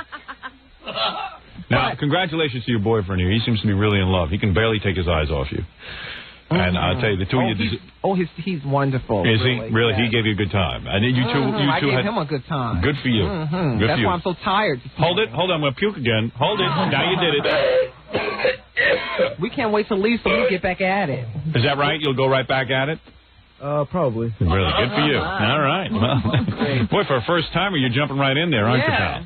Yeah, right in. You're a young guy. How old are you? 24. Well, and so much more. Lose the job, everything. Yeah, right. He's been under Taxi's spell. Yeah, I mean, he doesn't have to go to work. Nothing. Does he have to go to work? Soon. Yeah. Taxi, Can We Talk is the name of the record. What kind of work are you into? Construction or something? Yes, sir. You're going to tell the guys what you were up to? No. Yeah, keep that a secret. Well, by all means, go out to Hoboken and pick up Taxi, Can We Talk? And I'm sorry, Taxi? Also. Oh, I see. We're not done, huh? If there's a big label out there that would love to pick me up. Not that word. Okay, All right. I have my own boobs. Very good. That's fine. I have my own boobs. And you write your own songs. And I write my own songs. And you write mostly songs about how beautiful you are. That's right. Right, very good. I have another song coming out in 2 months called Make Up Your Mind. Hey, by the way, Taxi, just in case you didn't hear the show yesterday, I don't know if you were listening, Arlen Specter needs people to write to him at Fox 1996 Philadelphia. Well, he's looking for people to endorse his candidacy. I would love to. He has a nice smile, too. Hold it. We've got good news just in. There's a record company on the phone that wants to speak to Taxi. It is called Homo Records, and they want to speak to Taxi immediately. I've never heard of the Homo label. The Homo label. It's unbelievable. They want you immediately. Listen, Taxi, if anybody calls this station and is looking to sign you, which has happened, I've had people come on this show and actually get record contracts. I will pass it along to you. Is that a fair thing to do? That would be wonderful. Very good. There it is, the true story of Taxi. And it's great seeing you, Howard. I haven't seen you in a long time. And let's keep it that way, Taxi. Let's make it a good But you know, I must say, but I had your limo driver. Oh, you did? You had him? Yes. Sexually? Yes. You had Ronnie the limo driver? Yes, he cruises through the village once in a while. Is that right? No. I don't doubt it. Of course, Taxi's kidding. I don't know. I hope you are. Hey, is that true? Did you really have my Ronnie the limo driver? Is that right? No, I just know him. He's very nice. I see. Well, you know what? The whole crew around you, Howard, is very strange. If you have to shave his butt, you're gonna have to go through 90 razors. This guy's like a werewolf. Yeah, I know she hasn't shaved him because he's always hairy. And when you tape Geraldo today, kiss Geraldo for me, will you? I'm gonna spank that derriere of his. Yeah, absolutely. All right. He's got a cute one. This you could say that Taxi's caught in the anal stage, couldn't you? He wears a bit too much makeup, though. Well, so do you. That beard is poking through, nevertheless. Very good. Taxi, congratulations on your recording career. How you've grown since 3 years ago. I'm getting nervous. I have to get out of here. And I want to thank your boyfriend for coming in here. Very brave man. All right, we'll be back after these words. Thank you, Taxi. Thank you. We'll be back with the Howard Stern Show. Don't go away. 97.1 The Eagle. 8:34 at The Eagle. This is Brad Baxter. Eagle. It's 8:42 at 97.1 The Eagle. Howard Stern morning. You'll rock all day. 97.1 The Eagle. We're back with the Howard Stern Show. Here's Howard. People are always asking me what's on the E! Show tonight. They're curious. It's Jan Michael Vincent Part 2. The incredible interview continues. Plus, you're going to see something that nobody else has shown, an exclusive clip from Jan's new movie with his face freshly mangled from the recent car accident. This is an amazing piece of video. We saw it back in the office. Did you see it, Jackie? No. Robin, did you see it? No. Oh, I saw it back at the office. Me and Gary. It's unbelievable. So Jan Michael puts his head through a windshield in real life, and the guy's, completely messed up, and he was in the middle of filming a movie. So they worked it into the script. And Jan Michael, you know what condition he was in when he was walked in. This is like the day after he's through the car accident. He was actually better when we saw him. Yeah. I do remember seeing this now. Yeah.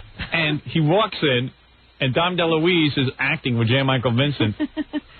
And what they did is, in the movie, they wrote in that, Jan Michael had a car crash. Right. And Dom DeLuise has to fix the car. Very realistic makeup. I'm sure anyone watching will go, wow, look at the makeup job they did. This is not a high-budget film. Really bleeding. Yeah, it looks like real blood dripping out of his head. It's scary as hell. And we're going to have it tonight on the E! Show. There are not enough dialogue coaches in the world. Yeah.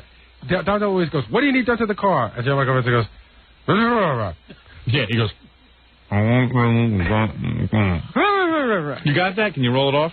Yeah, it really is funny because Dom DeLuise has to repeat everything that Jan Michael Yeah, it's really good. He was really busted up bad. Yeah, but you got to see it. It's really remarkable. It's a remarkable piece of tape. Standing is amazing. So if you're one of the 5 people who get the E! Network, you'll be sure to tune in and check that out. Great television on. Yeah, you're going to have a great time. You're going to say, thank God for television. People were faxing today saying that they couldn't believe how funny the E! Show was last night with Jan Michael. Yes. His, the first part of the visit where he just came in to try to explain all the charges against him. I couldn't wait to air that show. We had to wait a couple of weeks to air it because Jan Michael had been flown in by a show called American Journal to do an interview. So he had to give them the first interview. So we were holding it out of respect to that, whatever deal was struck there. So we couldn't wait to air it. Because Taxi was in, I received a bunch of faxes. Howard, I just puked up my breakfast from this morning, yesterday, and all of last week. Put an exit-only sign on your butt and kick this effing hamster hider out of the studio before I throw my radio out in front of the snowplow. And that's from King of All Gearheads, Goober. Howard, please have this freak killed immediately. They're not quibbling. Our audience is unequivocally gay bashing. The only thing that could possibly be more disgusting would be to see Ralph and Baba Booey French kissing. I'd like to see that. Yeah, okay. Here's one very direct fax I received. Howard, get these homos off before I throw up again, please. Concerning Robin announcing that she wants a new name, that she wants me to call her Robin Ophelia Quivers. Robin, get to therapy now. Don't finish the show. Go now. After a name, that's right. After a name change, you can get thrown into the same barrel as the artist formerly known as Prince. And if Howard starts calling you by your new wacky title, he is more insane as you. He should get in front of me in line. So you should change your name to Robin Ophelia Jeezy Peasy. Peasy. I don't know. That's what he said. Well, that's from your parents, actually. Mr. and Mrs. Quivers. All right. And here's just another one of the million faxes of people who hate Ralph. I'm not going to get into it. Whenever he makes an appearance, they scream. Let me take a few phone calls. By the way, our gambling intern, Danny, is in today, and he's ready to make another pick. We'll be doing that in just a second. Yes, aren't we letting it ride? Yes, we are, Robin. We'll explain in just a second. We're getting into the gambling jargon. Yeah, we'll get to gambling Danny in just a second. You're on the air. Yes. Thank you. Let's go to our newest market, San Diego. Very exciting. We are already number one in San Diego. 3 days into it. You're on the air. Thank you. Thank you for the call. Hello? Yes, you're on the air. Hey, Howard. Okay. How are you? I'm fine. How are you? Okay, man. This is Brian. I'm originally from Long Island, and I'm out here in San Diego, and I wanted to call you and such. Have you been drinking? Huh? Nothing. No. I just woke up, man. It's early. It's only like... Can you blow your nose, will you? Huh? Can you blow your nose? No, actually, I can't. I have a deviated septum. Yeah, I'll say. Actually, you know why? I got jumped by 3 blacks. Did you really? Yeah. I thought it was bad coke. Huh? That's how Jackie got his deviated septum. No. This is true. This is true. I got jumped outside of a post office, of all places. A post office? Oh, yeah? Yeah. Anyway, I just want to let you know that... Going to leave us hanging? I mean, 3 black guys jump you outside a post office, and that's it? Yeah, well, check this out, man. They're sitting in the car smoking crack, okay? Right. Like, I'm walking out the door, and they go, hey, white boy, you got a problem. So I didn't turn around because I knew, I felt that hair on the back of my neck. I knew something was up. Mm-hmm. You have hair on the back of your neck? Huh? All right, go ahead, yeah. Yeah, I got hair all over my body, Yeah, go ahead. I'm like your limo driver. Right, Ronnie, yeah. Ronnie. What, no one knows they're on the radio? Oh, I'm sorry. I mean, you're using the S word, for God's sakes. Where do you hear that? Maybe he meant he was literal. Literally, they kicked the bowel movement out of you? Is that what you're trying to tell me? Oh, yeah, when I got home, they did. They definitely did. You mean the guy kicked you and then everything came out? Oh, when people say they kicked the S out of me, I go, oh, you mean things actually came out into your underpants? No. Not in the underpants. I got to the bathroom, so, But I just want to let you know that everybody out here is dead from the neck up. All right, thank you for the call. Thank you. All right. They kicked the S out of me. Usually that would send the robbers running away. Yeah, you're making your pants, they'll run. Well, there's a case of some black guys beating up a white guy. Well, let me just say something about this, because people often put themselves in harm's way. He sees these guys sitting there. You're going to blame it on the victim? No, I'm not blaming it on the victim. This is for future reference. If you don't know better than to then turn on your back and get into a car when 3 crack dudes are sitting there and they've already said something to you and the hair is standing up on the back of your neck. Well, where would you want him to go? He didn't necessarily have a car with him. Back to wherever he had gone. Oh, you mean he should run? Yes. I see. Why stay there? You're on the air in Orlando. Hey, I love crack, but I love pot even more. Hey, let me say something to that big moon, y'all. You're so fat. When you were in high school, you sat next to everybody.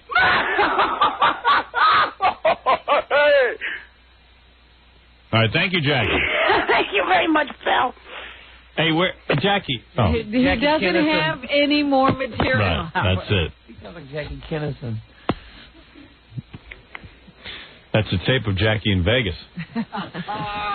New Orleans, you're on the air. You've tried to talk to him before. If it's all he can do is what he starts off with. That's what it sounds like at Jackie's show. People think that I know Jackie's shaking his head going, that doesn't sound like me. Where's the tape of him? And play a tape of him telling a joke. 75-year-old guy, his hair is completely white, marries a 22-year-old girl, she gets pregnant. 9 months later, here they are on the maternity ward. He goes up to the nurse. He says, how to do?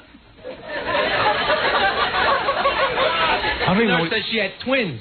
He says, well, I guess that goes to show that even if there's snow on the roof, there can still be fire in the furnace. The nurse says, yeah, well, then you better change filters. Both the babies are black. I don't even know what he's talking about. I get so caught up in that rapid delivery. I don't even know. You don't get it. No, I get caught up in the impressions. What was that, an impression of an old lady, right? That was an old man, actually. Oh. That was the man? I thought that was the nurse. No, the nurse had a regular voice. The old man talked up here. Yeah. Stay with the program. I'm sorry. I get so caught up in the delivery, I don't hear the joke. Multimedia. Well, I'm an old man. So the guy goes into the hospital. Just because there's snow on the roof doesn't mean there's no fire in the furnace. And who who would remember all these jokes? I mean, what kind of mind remembers these kind of jokes? These are like dopey jokes. Compendium. I mean, it's unbelievable. He's got a whole catalog of jokes. That's what I do. I know. It's bizarre. It's bizarre. It's just bizarre. Because I don't remember one of these. People tell me these jokes all day. I don't remember them because, I mean, it's interesting when he's telling it, and I forget it. This guy, he catalogs, and it's unbelievable what goes on in that head. Hey, there's people that do Hamlet. I do dirty jokes. Wow. Good for you. 1-800-323-KING. It can be yours. That same joke. There we go. And then with the plug shtick. I mean, it gets real old. No, it doesn't. Jackie, every time I address you, you don't have to plug. That's the first. You know, I saw him. They interviewed him on America Online, and after everything, it's got to be a plug and a plug and a plug, really? and it makes you sick. That's not true. Every minute you're plugging. The only plug I put in that interview is when the girl asked me to put it in. Oh, please. It's the truth. And I see him on TV show. He gets interviewed on the cable show, Rick Turner cable show. And you can order my tape, and you can order my tape. Well, little plug, one plug. You him for the plug. If I ask him about his act, and you can get it at 1-800. It can be yours. Every minute with a plug. You have a tape out. You can't turn on this radio show without hearing a plug. But I'm not talking to. I'm talking to. I'm interviewing you. You can't get your mind off the plug. You're not me. Oh. Oh. Oh. Oh. Oh. Oh. Oh. Oh. Oh. Oh. Oh. Jackie, you're not me. Oh. Oh. Oh. Oh. Oh. Oh. Oh. Oh. Oh. Oh, oh, oh. I walked into a bar. Oh. Yeah, well, you better change the filter because both the babies are black. Black. These are black. You're negative. They're negative. Yeah, black. Oh. Because both the babies are black. Your babies get black from a fireplace. Yeah, you cool. Your babies are black. There's people and dirt. Dirty black people. Furnace. You better change the filter. They're just white people full of soot. Your White people, green. Black people, soot. Furnace. I need a phone. Let me hear another joke. Let me hear a joke. Let me hear these jokes. College professor's going to bed with his wife. He's not that tired. She just stay awake and read while she goes to sleep. She's reading every once in a while. He reaches over and tickles her on the fun spot like, Will you stop that? Will you stop reaching over here and teasing me like that? He says, I'm not teasing you. He says, I'm wetting my fingers so I can turn the page.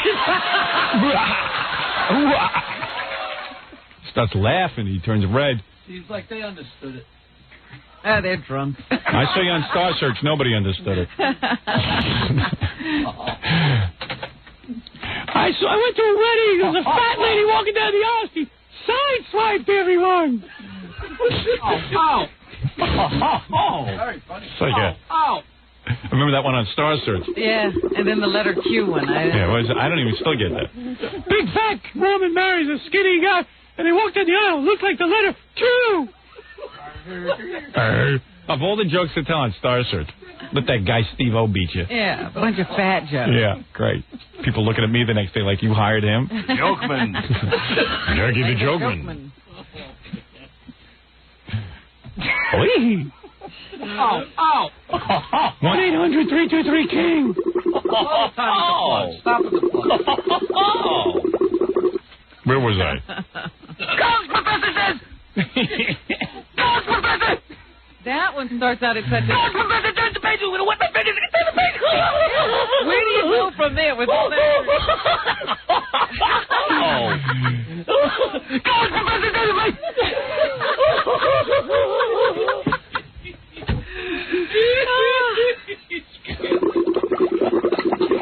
Screaming your ass. Yelling about what? And you wonder why he doesn't have a voice. Microphone. What's he yelling about? College professor. What? Yeah, maybe the mic is broken. Is that what it was, Jack? Microphones are no good. I just like to carry on the microphone. I gotta talk to the last guy in the audience. That's what they always taught me. Who taught you that? College professor says, I'm gonna wet my fingers so I can turn the page. That's what I hear. I don't know what's going on in that room.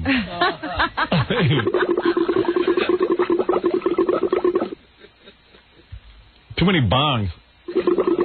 Yeah, maybe Jackie's deaf. He can't hear himself. Yeah, right.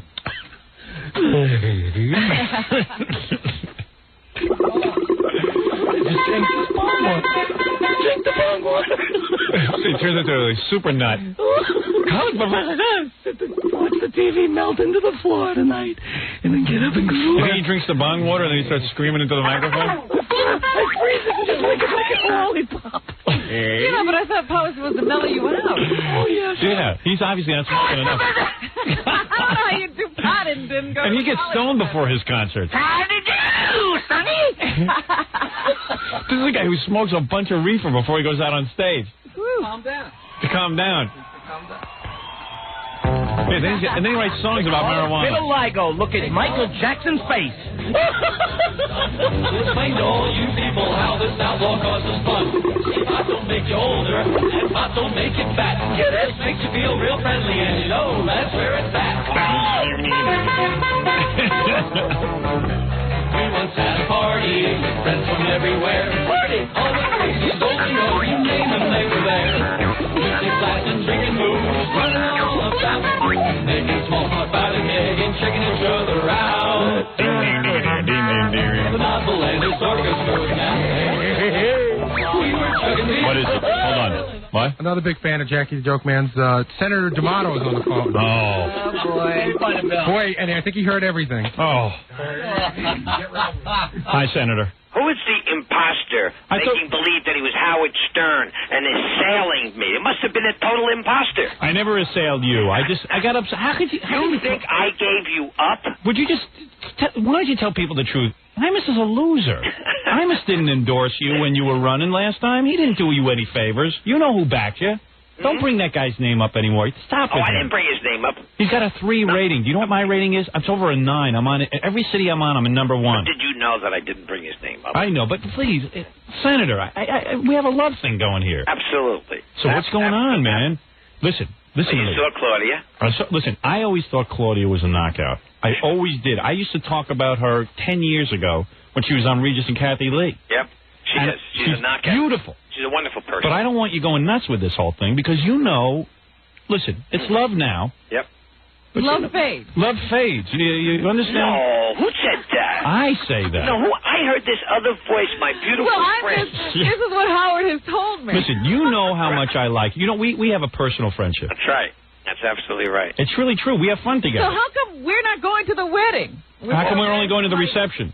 Well, it's going to probably be a small wedding. Imus going to the wedding? No. Good. No, I said that. I told you. All right. Take it easy. Oh. Regis and Kathy Lee are going to the wedding. I almost had to team up with Senator Arlen Specter. Oh, I heard you. That was a very, very good interview. Yeah. Yeah, well, it's good. I mean, you but guys he doesn't covered play the cards. waterfront. So listen to me. Yeah. What is going on here?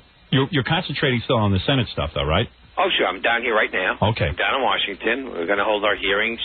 And those were Well, real. how often do you get to see Claudia? Every minute. Well, when I come back on weekends. Are you commuting to Washington now? Oh, sure. He is in love. Well, this is good. It keeps him in New York State. Yeah. Yeah. Listen, those were real tears yesterday, or you were yanking on the nose hairs? No. Are you an actor? Was that the real thing? I got you a are little, real. You are really. I'm watching this. I go. I got to call Senator Al. Yeah. I got to get a hold of him. He wants to take you aside. I want to take you aside. Not in any joking way. Yeah, I'm not kidding. I got to get a hold of you. She's a special lady. You know she's going to end our friendship. She is such a good, wonderful person. Is she going to let you play cards? Oh, sure. And is she going to all of a sudden say, hey, I don't think you should be with Howard? But Al doesnn't want to play cards anymore. Do you want to still play cards? Hell yes. Of course I want to play cards from. Or are you going to be having dinner with Regis and Kathy Lee every 10 minutes? Oh, no. We're going to maintain our friends. But you're not going to bring. But you're not going to bring. Kathy are very, very, very, very dear friends. Oh, she's ruining you. What happened to you? I'm telling you, no, they are. They're good people. They've been close to her. And you're not going to bring her to the card games, are you? No. How can I bring it to the card game? You can't. We couldn't tell our jokes. That'll be ridiculous. How can we make fun of Ralph? How can we make fun of Ralph if she's there? We couldn't do that. It would be inhibiting. That's right. Yeah, that's right. Those are men's nights out. Although I can't wait to play cards. You know, the senator usually. Oh, you guys are going to give me the business good this time. Oh yeah, it's going to be good. We have to do that sooner rather than later, huh? Listen, I'm not saying Claudia isn't a catch. She's very beautiful. She's very much a catch. What are you talking about? She's 80. I'm going to guess her net worth at $120 million. Oh, my God. I'm going to tell you why. You guys are crazy. Want to tell you why? And don't tell me you haven't done the math on this. No, I haven't. You're a man who knows math. You're the head of the finance committee. No. Never mind the finance. You can end the deficit with what she's got. Itemized everything in that apartment. You're not kidding. Let me tell you something. Robin, you are... Listen to me. Oh, he knows what he's doing. Robin, you're horrible. And believe me, next card game, you bring the beer this time. You've got the money now. I have to bring the beer? Yes. All right. 80 million from Perlman. Yes, get this. Listen to me. Listen to me. You don't have to say a word. You believe all that nonsense? 80 million from Perlman. Yeah. You're looking at, literally, her father, another 20 million minimally. And all the interest accrued on that? Does she have brothers and sisters? Maybe she has to split that up. That's right. She has brothers, sisters. Oh, she and does. Mommy and Daddy are alive and well, and thank God, and going to be for a long So you long met the parents? Oh, sure. I mean, there's really going to be a wedding. I can't believe said it. We thought you were a lifetime bachelor from now on. You must be... You know what? May I say something? I know you're a United States Senator, but I'm talking to you as a man. Sure. You must be incredible, an incredible lover. I'm going to tell you why. Stop that. No, I'm going to tell you why. Senator, I'm going to tell you why. I'm looking at you in a whole new way. Robin's thinking about you. Let me tell you something. I'll tell you why. Stop. She was looking at you at that press conference like you had just opened doors for her. Can I tell you something? We've had fun. Reading the newspaper together, walking on the boardwalk, and drinking coffee together. Romance, right? So you're staying over. You're drinking coffee in the morning. You're having coffee? What? No. You've already moved in, haven't you? No. I've never done that. No. She's come out to Long Island, and we've walked on the boardwalk, and it gets cold out there during. In the winter, you walk on the boardwalk? Sure. Let me ask you something. You must be in love. The next time I see you, time I see you, I want to have a man-to-man discussion about you and how you make love. Because off the air, and I'll never say anything about it because I need technique. I don't have anybody looking at me like that. You know what I'm saying? Yes, you do. Oh, no, I don't. Allison does. Oh, the look of revulsion. Absolutely, she is gaga over you. No, she isn't. 20 years and she's madly in love with you. 20 years. Absolutely, baby. That shows that's something. You got something going. And if you're smart, you put it down. If you're smart, yep. Don't. Let me tell you something. You see this Larry King? He's dedicating books to his wife. You remember the one he married recently? He's dedicating books to her. Number 6? Yeah, number 6. He's dedicating books. And every column, she had to mention her a couple of times. Yeah, I'm just saying, go slow with this. What's the rush? Well, don't rush into anything. Did you see how he ended the press conference yesterday? They were making out. To New York bachelors. Yes. Meet a special person. Do you realize how good this is for you, though? Do you realize how good this is for you? First of all, it's front page of the newspaper, and it's one thing that a politician has to love. It's positive. It's positive, but you can't put a negative spin on this. Do you understand? Mm-hmm. Everyone's saying the senator is honest. He's not looking for money from her. He's a good guy. He's found love. They're even saying you don't have to sign a prenuptial agreement. Do you believe this? Raul Felder says you don't have to sign a prenuptial agreement. Because you're honest. I don't care about that. What? I don't care about that. You don't? No. Don't sign. You go in for the motherload. The most wonderful. We will have card games. Now, what happened? Did you see your eyes met across a crowded room? No. We were at the same party. A mutual friend. I was staying at his house, and he threw a party that night. Who was the friend? About 50 people and 5 different tables. 10 people at each table, and Claudia was there. And started rapping to her. And that's how I met her. You walked over and started rapping to her? Well, she was sitting next to me. Oh, we were at dinner. Oh, it was a setup. Yeah. No, it wasn't. Really? Did not know she was going to be there. I think she didn't know until the last minute that she was even going to come to it. And the two of you became lovers immediately? No. But took a while. But what happened next that night? We ran into her at a restaurant, and she was just totally by accident with her mom and pop, and I was with a group of about 10 people, and went over and the friend wasn't Gifford, was it? No. I'll kill myself. The Max family. And you've been going to dinner with Kathy Lee? Yeah, we had dinner with Frank and with Kathy. Oh boy! And you've been good now, and keep it that way. So does Claudia have eyes on the White House? No. I'm telling you, this could do it. So what are you going to do now? I like being senator. No. Let me tell you something. This is gonna do something. Look, this might be it. Yeah. This might be what we've been looking for. This is the marriage that'll put him over the top. What are you thinking? Why don't you run for president? No. Now you got Claudia. I have better things to concentrate on. I love my job. I love Claudia. And what goes on at that Palm Beach? Family, watching my kids and my grandbabies grow up, and my mom and pop. My mom's 80 years old today. Forget all that. You got Claudia now. 80 years old today. Isn't that great? You can turn your February 27th. Happy birthday. Happy birthday to her. Isn't that great? You know what this is like? This is like Donald Trump in the sense, when he gets Forget it. Don't you dare start that. No. I'm saying this is like, you know how he got all the press? It catapulted him. Mm-hmm. I'm telling you, this is big. This is you in a whole new light. This is you as sex symbol. You as a human being. Do you understand? Do you understand what's going on now? Not the pit bull senator. You know what? We have fun. We can walking parlay this. together, walking on the beach. We were down in Florida. But you can't going cry. to a little restaurant together. But you can't cry over What this was woman. that song you sang? Yeah, we got to get you a new song. Why do you and Claudia have that song? Oh, they just said What's your other song? and it's probably the only song I know how to sing. Of course, my singing is not too good. You know that. Yes, but horrible. But you understand that this is. Are you shocked that it's such big news? Yes. Yeah. I knew you would be. We did the press conference because, Howard, what was happening, there were like 30 phone calls a day from reporters all over, and all of the gossip reporters, and all looking for different little, tidbits, etc. Yeah, you couldn't possibly, scandal, and you couldn't possibly answer them, and we finally said, we got to have a press conference and just say, this is it, it's open, it's public, we're not ashamed of it. Right, you're not hiding. Each other, and this is a serious relationship, two mature people, and I told them what I felt like. What's her apartment like? Kissed by the princess. She got a nice apartment? Yes, she has a very nice place. Boy, she must have some pad. When did you know you were in love? I think the second night. Really? Yeah. That's when we kind of looked at each other and twinkled. But listen, when I get a hold of you in it was private, special. It was just very special. Well, listen to me. When I get a hold of you in private, I'm going to sit you down. I'm going to listen. You cannot cry over her. No. You can't. You Not in cannot. public. You can't even get emotional. You can get weepy behind closed I just doors. bit my lip. Don't get emotional over this. I'm telling you, because it'll come back and bite you. Okay. Because, if anything goes wrong in the relationship, then they're going to be playing that. Like, here's the Look, newsman. Senator Al, we have the tape. Here's the newsman. You ready? This is the 5 o'clock news. Ready?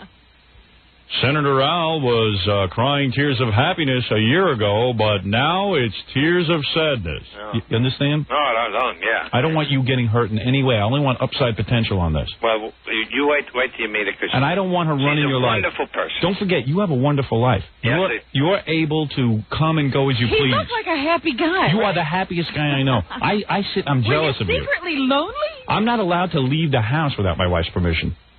Well, You don't want Claudia controlling you. How much free time do you have after you subtract out your sleep and your work and you're getting ready to go to work? Yeah, but don't forget, there's always more fish to fry. You understand?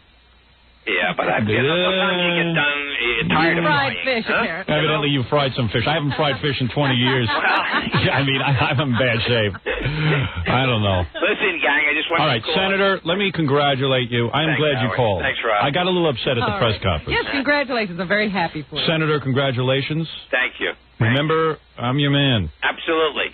And tell Dominic to give me a buzz when we set up our next challenge round. Absolutely. Okay? All right, and give my love to that beautiful Claudia. I certainly will. And tell her not to turn her back on me either. She won't. Thank you. See y'all. All right, I got a little jealous, that's all. Okay. Thank you, Senator. Bye. I'm going to get you an engagement present. I'm going to send you one of my videos, half price. Thank you. There he is, Senator D'Amato. The new power couple. Yeah. This is what you always wanted to be. You always used to look through the papers, seeing different little New York celebrities and thinking what a power couple you'd be and how you'd make the headlines if you could just hook up. Me and Pam Anderson would have been big news. Howard Stern wed Linda Evangelista today, supermodel. What they're calling the most powerful wedding of the century. Him with his radio show and her with whatever she does. Anyway, let's take a break and do some news. We also have Stuttering John Gorillo up in Harlem to interview black people. Yes. Real black people, not the ones that walk around here on Madison we're still Avenue. asking about the O.J. Asking about on the O.J. opinion on O.J. We're going to talk to some real black people, not the ones from Madison Avenue, right after these words.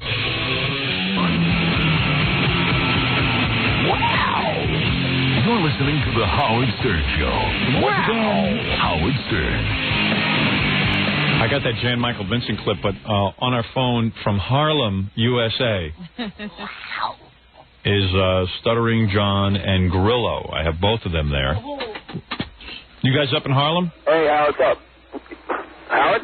Yeah. Yeah, we're in front of the Power Theater on Martin Luther King, Street and that King Cole Walk. Is that right? Yes, and we have some people here to talk to you. All right, very good. I have a woman here right now. It's Mary. Mary, hi. Yes. Mary, hi. I'm doing a survey this morning. O.J. Simpson, have you been following the case? Yes, I have. Do you find him guilty or innocent in your mind? Well, innocent. Innocent. And I do. That's my belief that he is innocent. now, of course, you've seen all the blood evidence. Are you under the impression that maybe the cops planted it there? Well, I don't know. That's kind of hard to say. It's not that it's impossible. Mm-hmm. It's not impossible. But, I mean, when you see O.J.'s blood at the murder scene and you see O.J.'s blood up at his house mixed in with Nicole's and Ron Goldman's, what leads you to continue to say he's innocent? Right. Well, there's just so much skepticism, so much doubt. Mm-hmm. So much doubt. It doesn't take all this to prove a man innocent or guilty. I see. It's too much doubt. Not because he's black or that I'm black. It's just too much doubt. Really? Just too much doubt. All right. I don't understand. Yes. You can't convict a man on that, Not on like that. Blood evidence you can? I think certainly when blood evidence is there, you would say that's a pretty good indication that he was there, wouldn't you? Well, who knows what may happen, I see. All right. I wasn't there. I can't speak on that. All right, very good. Thank you for your opinion. I appreciate it this morning. Okay, well, there you go. I told you that O.J. will walk free based on the composition of the jury. Hello? Hello, how are you, sir? All right. Thank you for joining us this morning. We're asking residents of your community, what do you think in the O.J. case? Innocent or guilty? Just as you were found innocent, or you haven't been found guilty or innocent of the FCC charges, Howard, yes. I think O.J. should be tried in the jury and not on your air. Well, let me just ask you this. Based on, I'm sure you've watched the trial a little bit or read the newspapers. Don't you think that you've formed something of an opinion based on what you've seen? On you or O.J.? On O.J. I think that the evidence isn't fully in. Mm-hmm. I want for everyone to see that. I want everyone to see the evidence.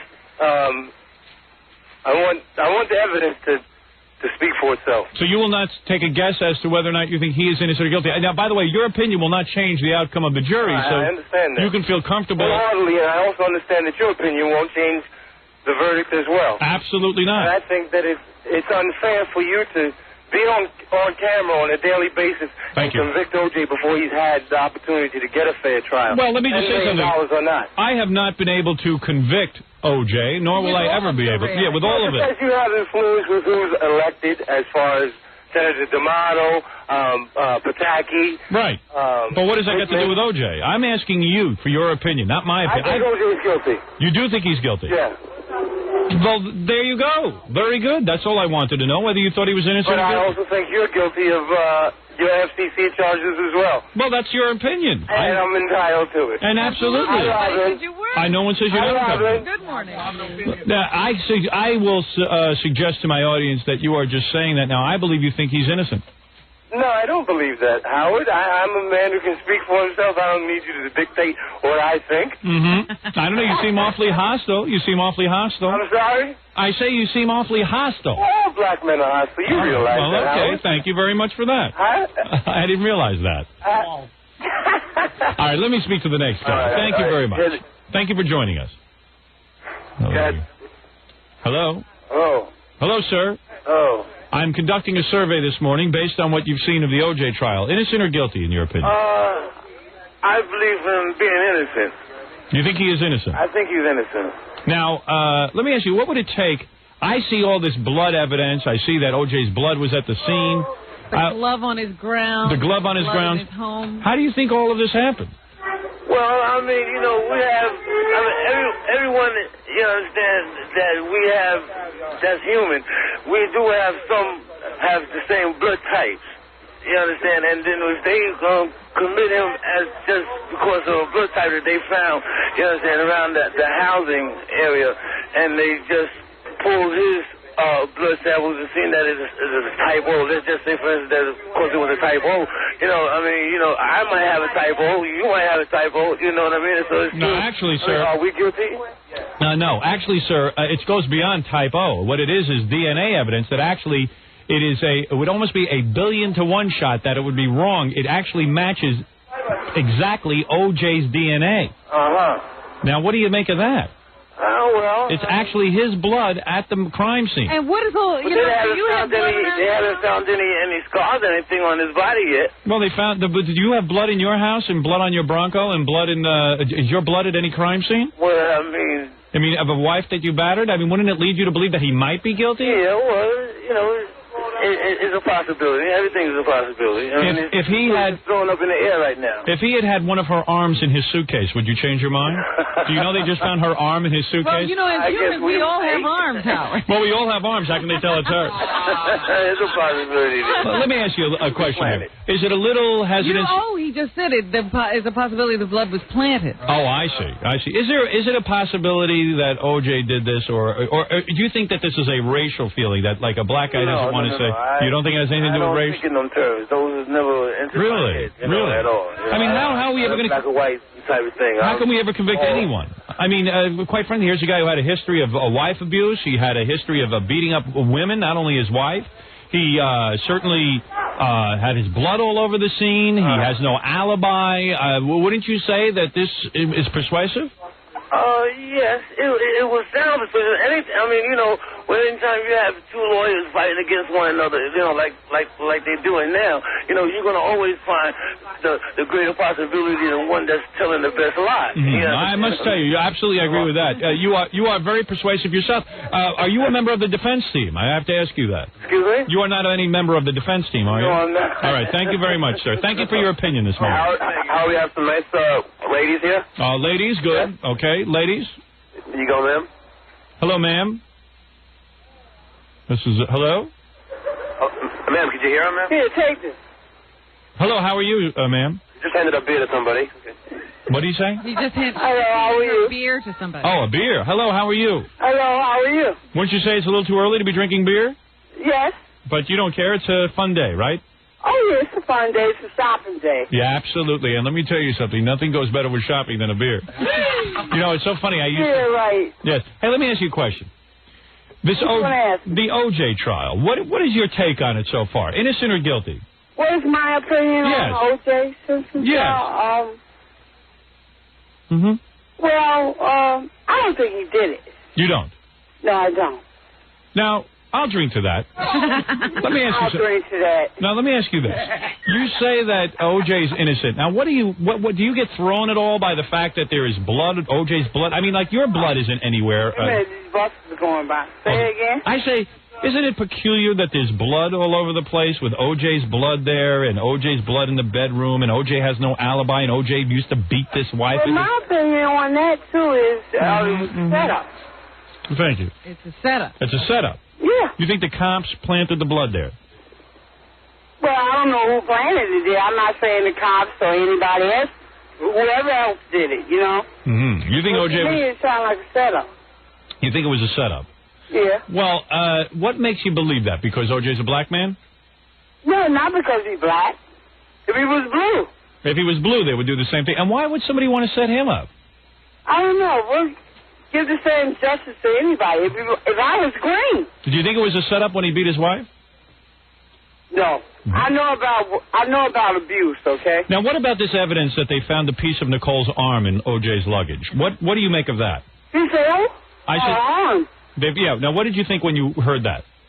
I didn't hear that. Well, I'm telling you that. They found a piece of Nicole's arm in his luggage. Do you think... In his luggage? Yeah. Now, do you think that is a setup? Or... No, that don't sound like no setup to me. Right. So now you think he's guilty? Guilty or innocent? Well, on this statement, I would have to say, to me, seems very obvious. Very guilty. Very guilty. Yeah. All right. Well, I was afraid you were going to say he's innocent after they found a piece of her arm. Oh, no. All right. Okay. Because they found her tibula fibula bone in his shaving kit. But anyway, I am glad that at least... actually, they didn't find her arm in the suitcase. I was giving you a hypothetical. Tibula fibula. It was the tibula fibula. But anyway, thank you for joining us and giving us your opinion this morning. Okay. I you have a good day, too. You have a good day, too, and good luck shopping. All right. Okay. Come on, Jeanette. Let's go. All right. Jeanette. You want some more? No, I think I've heard enough. Okay, all right, well. I think I've heard more than enough. I think I get the gist. Let me just quickly ask these guys real quick. All right, real quick. Ask him innocent. O.J. innocent or guilty? Innocent. O.J. innocent or guilty? Innocent. Innocent. You too, huh? That's right. I think it's a racial thing. I think that black guys don't want to say that O.J. That's on your behalf, man. I know. It's not a racial thing? Discriminate between white or black, man. Neither do I, but I think it's so obvious that he's guilty. How could you say that, Howard? I mean, he don't have no proper evidence against the man. Of course he does. His blood is going on for like almost a month and a half now, and they still haven't found anything. The blood, it's all over the place. How can you say there's nothing? Yeah, you're right. The plot is on the other side. No, the blood. Against O.J. The blood. All right. Oh, boy. All right. Well, you think... Let me ask him something. He says it's not a racial thing. Why do you think so many white people think O.J.'s guilty as opposed to black people? It could be because it was a white person that was murdered. I see. I'm not saying that that's the case, but it could be. I see. All right. Well, still don't have too much evidence. I guess if you find a guy's actual DNA match at the crime and at his house and all over his glove and all over his socks in his house, actual blood drops in his car, blood drops in his house. You found convicted already? No, you got to present all the evidence. You got to present all the evidence. You got to have a trial. But I mean, if anybody watching this with any sanity would know that O.J.'s guilty. Well, I guess you got sanity, huh? And I am telling you that O.J. Of course I do. I am telling you that I am not interested in putting a person who murdered two people on the street again. I don't care if they're white, black, anything. I don't let murderers onto the street because I don't vote along racial lines. I am not a racist person. I am the only person on the planet who is not racist. I beg your pardon. Beside Robin O'Phillips. Yeah, I'm gonna hang up on that. That's me. I'm telling you for me. I don't believe that. I love the black man. You think he's a racist? Yes, I do. Oh, that's outrageous. Now I'm going to take offense. Well, what evidence do you have? What evidence do you have that I am a racist? What evidence? Just listen to you talk, Howard. I love the black man. What, because I won't say O.J.'s innocent? O.J.'s as guilty as sin. I know O.J. Believe that? And what are you backing O.J. Leave for? that up in God's hand, man, and stop trying to convict somebody for something that, you have no proof of. Oh, I got proof. I got blood all over the place. You guys are going to make it. Blood? O.J. You don't have O.J. They did DNA blood. Where's your blood? Has your blood ever been any place? Your blood is in your body, right? That's where it's at. O.J.'s blood is all over the murder scene. On the gate, in the Bronco, with Nicole and Ron Goldman. He could have scraped his hand on the way out 3 days earlier. Don't tell me you're not. For 10 years, don't tell me you're not voting along racial lines. I'm not. Oh, come on. All right, go to work. Goodbye. How? Yes. Please, I had enough of this. I'm getting sick. Because we have a plethora of great candidates. All right, one more play. All right. Sir? Hello, sir? How you doing? Hey, how you doing? Listen, help me out here with this O.J. mess. Yes, sir. Innocent or guilty? Well, to my understanding, to sit there and say, I don't mean no harm, no disrespect. But to reality with respect, this thing is so regressive and retarded in between, you'll never know what's what. But I'm going to tell you like this here. I don't mean no harm, not trying to down anybody, not feel prejudice, but you know what? You just have to watch and it'll come out to the watch. It'll come out later on to the watch with who is who. Because things seem kind of sad in between, around a boat and... and it's like the seas thing, you know what I mean? Finally, a man who's talking sense. Finally, somebody who makes sense to me. You have. Your question? Yes, he answered the question. You are absolutely right. Am I right? You are so right. I could dance to what you just said. Because I am my entertainer. I'm a singer. I'm going to let me hear you sing something, please. This magic moment, as your lips are close to mine, let forever. Fantastic. Forever to the end of time. I sing with gospel too now. Are you sir? Are you Benny? I got some posters now. Hey, are you Benny King? I say, are you Benny King? You sound a lot like him. Well, I used to travel with the Drifters in 87. Oh, really? Yeah, that's the guy's true. I traveled with them in 87. Let me ask you this. Don't. Ask him anything. All right, let me ask you this. You are a philosopher. Let me ask you this. What college did you go to? Huh? Did you go to college? I didn't go to college. Well, you're self-educated? Yes, I'm self-educated. All right. So when you see... So you're saying about O.J. what exactly? Be clear about it. No, well, I'm telling you the truth, but O.J., you know what? I don't know what's about that case. I ain't going to tell you no lie. It kind of got me kind of puzzled up on O.J. Well, innocent or guilty? I can't say either one. I don't know. Right. I put it in between. I'm going to do it. I'm going to say it like it. I put it in between. Is that all right? And what do you think of D'Amato marrying Claudia Cohen? Oh, want the macho. Well, maybe it's a feeling of macho, man. Right, You ever thought about that? Exactly. Sir, you've made the most sense today. Thank you. Yes, sir. Thank y'all very much. Look, I'm with Robert Hanson and the X-Files now. That's the gospel group. Okay. You on the lookout. We got an album coming out called Pray For Me. Mother, pray for me. This is right here. All right. All right, thank you, sir. Thanks. All right, I got to get out of here. I got to get out of Harlem. Really hard? Yeah, I can't This take one guy's been waiting for an hour. One last You wait guy. for a long time, sir. All right, maybe the guy. Hello, sir. How are you? Okay, good morning. Yes, but please help me with this. O.J. innocent or guilty? He's innocent, Howard. Innocent, huh? Excuse me? I tell you something. I think O.J. is going to walk free because, as you know, sir. You're a smart man. No. I'm not a smart man. I actually think he's guilty. I got to tell you something. When I find a guy's blood all over the place, and his blood is, this DNA testing is a wonderful thing. When you got blood, on any given night you come into my house, I don't have blood all over my socks. I don't have blood all over my over the murder scene. It's not at the end of my bed. Or no, Robin, be quiet, Robin. Go ahead, Howard. Yeah, I am saying to you that it is outrageous. Robin Ophelia, please. Well, a lot of brothers are mad at you, Robin, that you think O.J.'s guilty because everyone's supposed to... We're not mad at her. Listen to me.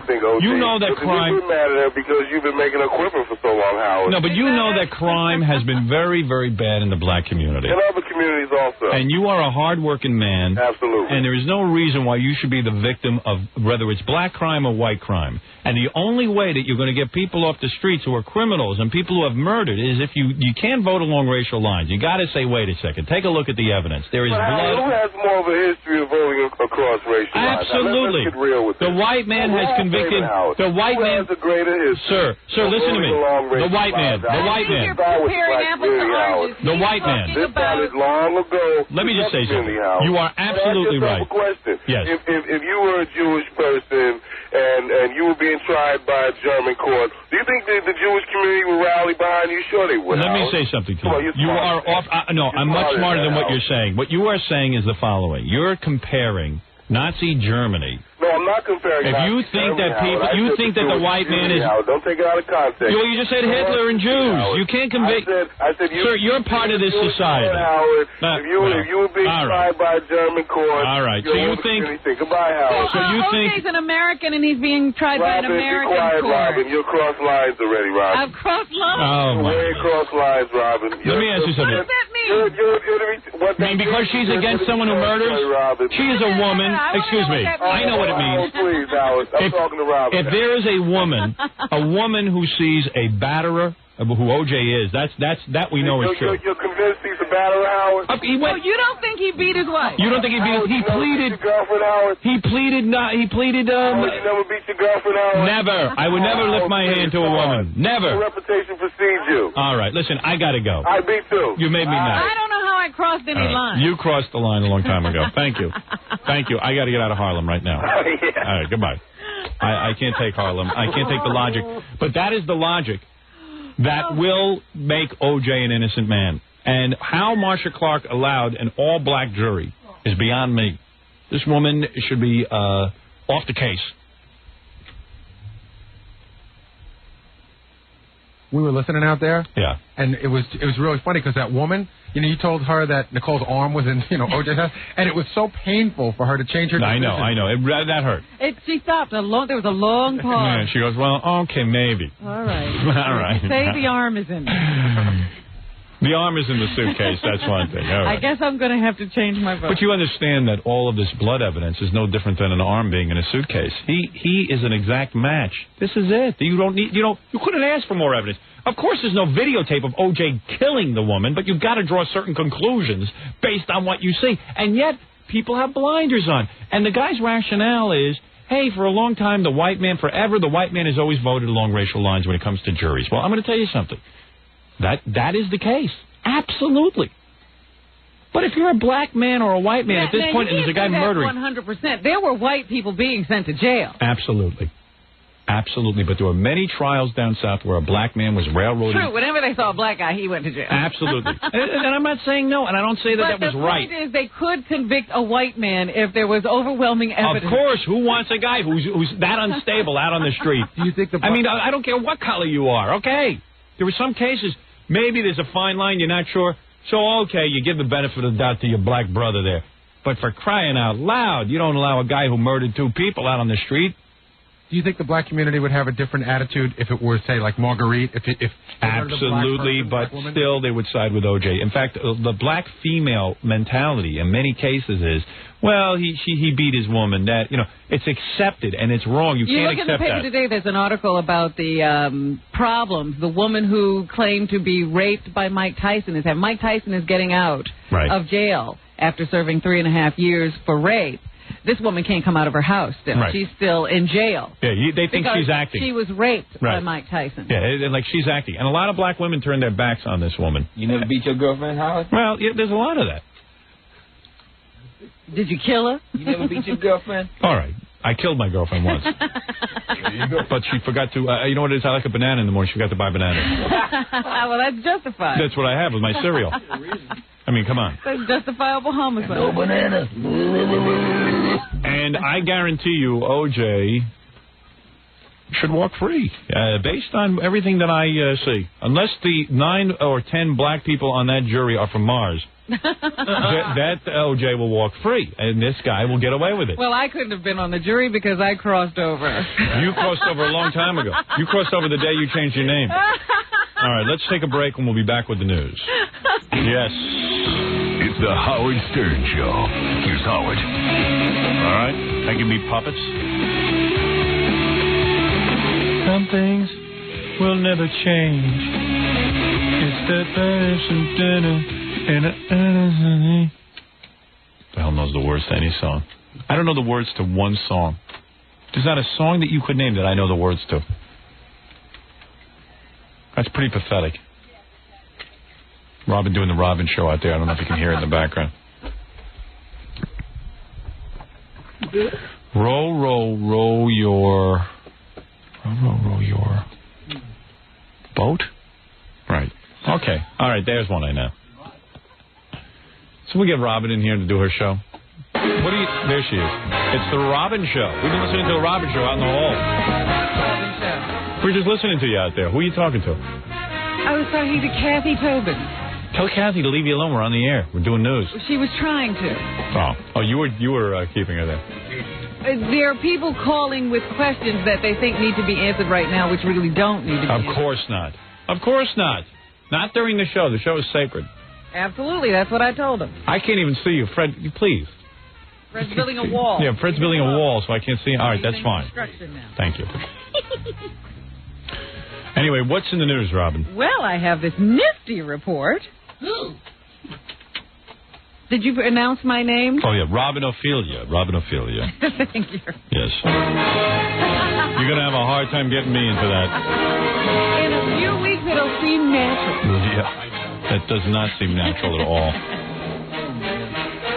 Sorry, Charlie. Howie's in demand. What? What is this? Howie's in demand from Daily Variety. What's it say? Add CBS to the list of networks interested in nabbing Howard Stern for a talk show. And that didn't come from me. Smelling vulnerability from NBC's Saturday Night Live, CBS is toying with the notion of putting a weekly Stern show against it. Stern still trying to film Reicher Entertainment's adaptation of his bestseller Private Parts. Right. But an original winter shoot continues to be stalled while script work and the search for a director goes on. Original winter. You know what? That is such a load of lies. Original winter. The film studio says, we want you shooting this film by winter. So I go, okay, I'll shoot it by winter, but we got to have a good script. There was no winter. That's a phony deadline. What do you mean winter? There's no winter. It could be winter of the year 2007. Well, they said you're still working on a script and a director. I don't know. But you know what they want to make it seem like I can't get any of this stuff together. Any normal movie takes time. I think you're reading into it. I know I'm not. They're saying no, I'm not. Though Stern's radio show is being taped and broadcast on E! Some feel he should land an offer to do a real talk show on CBS, NBC, or Fox, or risk becoming the Mario Cuomo of chat candidates. Oh. Here I am. I've worked in television now every year of my life. But he isn't good enough for this reporter. And now I need... And networks are calling me, let's say, if that's true. And suddenly now, if I've gotten these calls, I've got them in the last couple of months. What are they saying about you? That you can't make a decision about a talk show? No, that you've got offers that you're just... Because Mario Cuomo just couldn't make a decision about whether to run for president or not. No, what they fail to understand about my career is I got to sleep at some point. What's the matter with them? That's a silly article. Yeah, I'll go to... You know what I'll do? I'll do movies, I'll do a talk show, I'll write books, I'll have a radio show, I'll be in my grave, I'll collapse from no life. How silly. All in good time, Robin. Very well. November is coming. My radio contract is up. There's all things going on. There'll be time for things then. There'll be time for all kind of decisions. There's also a nationwide all-points bulletin out for the former Iron Butterfly bass player, Philip Taylor Kramer. It's about time they arrest that guy. I hate that album. The one-time rocker has been missing since February 12th. When he took a ride to pick up a friend at the Los Angeles International Airport and hasn't been seen since. Oh, so you're saying he's a victim? Yeah, he just disappeared. Wow. Drummer Ron Bushy is one of Kramer's former Butterfly bandmates, and he was talking to the press about Kramer's disappearance. Really? Yeah. And you have that? Have it. What's the guy's name? His name is Ron Bushy. Ron Bushy? Ron Bushy was in an Iron Butterfly? Ron Bushy was the drummer. And who disappeared? This Philip Taylor Kramer, who was the bass player. I don't think the rhythm section. Right. Because I don't think the Iron Butterfly's been together for like 25 years. Why would you go to... The rhythm section obviously was still intact. Why would you go to Ron Bushy? I mean, that's like going to my first girlfriend in college and saying Howard's disappeared. Instead of your wife. Yeah. He's a very responsible guy, and he's a family man, and I mean, he loves his work, and he works 12 to 14 hours a day. Doing what? But for him to just all of a sudden disappear off the face of the earth, I mean, they can't find the car. Wow. And his last phone call was to me. Well, his last phone call was to him. Oh, I see. That's how he got involved in this. And here's more of Bushy. See, I just pictured Iron Butterfly waiting by the phone the last 30 years, waiting for it to ring. But I guess they're busy with something. He says that friends and family members are pleading for help in finding Kramer. Check O.J.'s trunk. Taylor, if you're out there, please come home. Your wife and your friends and family, we all miss you and we love you. And please come home. And if anybody has seen him, please call the Ventura County Sheriff's detectives that are working on this case at area 805-494-8200. By the way, in a related story, also missing the roadie of the Bo Brummels, who hasn't been seen for 3 days. Now, I'll tell you something. In these kind of cases, having done some police work before I got into radio, about a couple of weeks, I was in the police academy.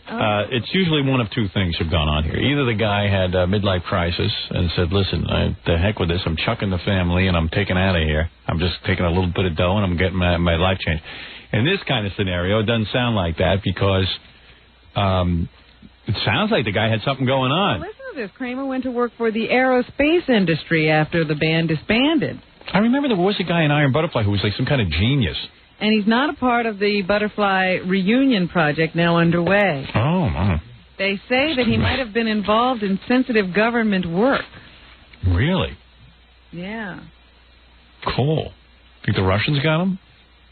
Well, it could actually They've actually been in touch with the Defense Department. He could be a victim of foul play. Mm-hmm. Or he could have just wigged out and said, I'm getting out of here. You know, like a lot of guys do that. A lot of guys take a powder, yeah. I've been looking at that. Oh, stop. I'm thinking of just disappearing. I shouldn't be too hard to find, though. Not the way I look. What kind of disguise are you going to use? Yeah, I don't think I'll blend in. I'm going to disguise myself as a ladder.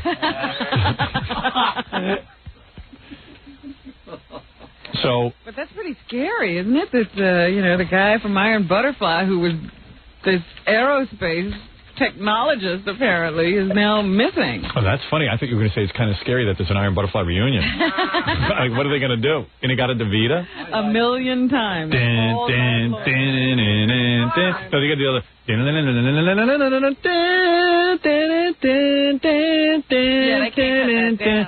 then remember Vanilla Fudge? They actually were like Iron Butterfly ripoff band. And they were doing Set Me Free. Set me free, why don't you, babe? Yeah, their idea was just to draw the words. Yeah. To make it last longer. Heavy metal Set Me Free. Oh, man. Well, I hope the guy's okay. Yeah, it'll be interesting to see how this all works out. Fred, why don't you disappear? Somehow we can never get rid of Fred. It'd be good publicity for the show. I'll try. Yeah. Of course, the big news yesterday was the press conference here in New York for Senator Al D'Amato and his new lady love, Claudia Cohen.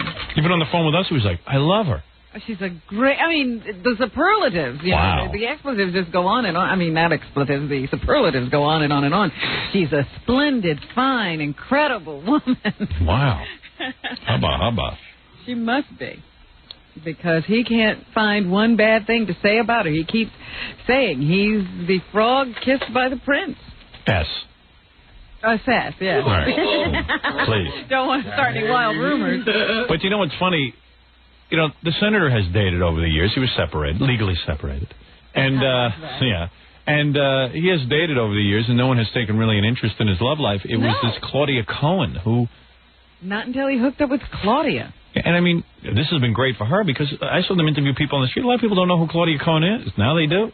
I guess both of them are going to get a lot of name recognition out of it. That's what it's all about. I thought it was, you know, yesterday we talked about how cruel it was that immediately when people found out that Senator Al was holding this press conference to announce his love for Claudia, how they went out and they interviewed women and then published all these outrageous responses to the idea that Al D'Amato might be Mr. Right. All the women were saying, no, he's ugly, he's old.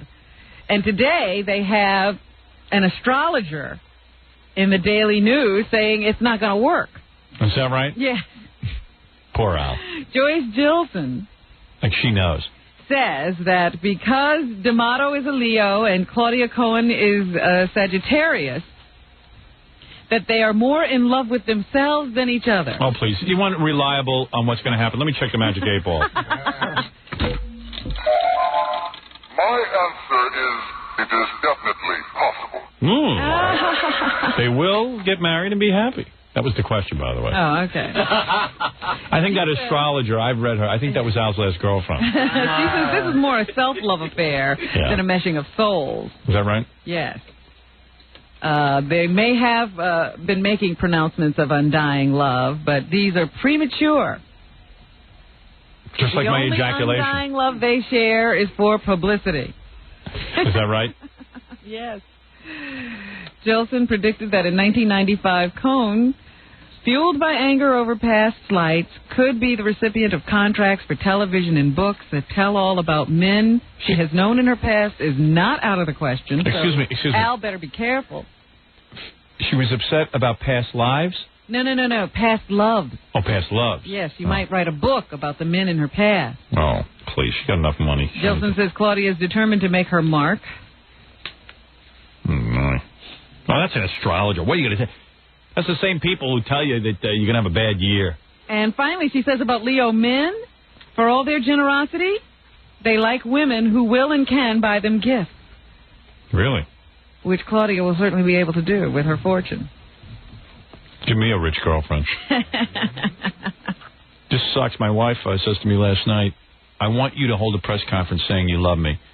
I said, absolutely not. Yes, this is going to be a thing now. Guys are going to have to make press conferences. A public declaration of their love before the press, or their wives won't be satisfied. And why don't I do that next week? Why don't I call the press up so I can stand there with my wife and tell people how much I love her? I like that. You like it? Yes. Sing songs? Yeah, you can sing songs to her. What are you going to sing? Cry. I'm going to sing something from Metallica or Aerosmith, something good.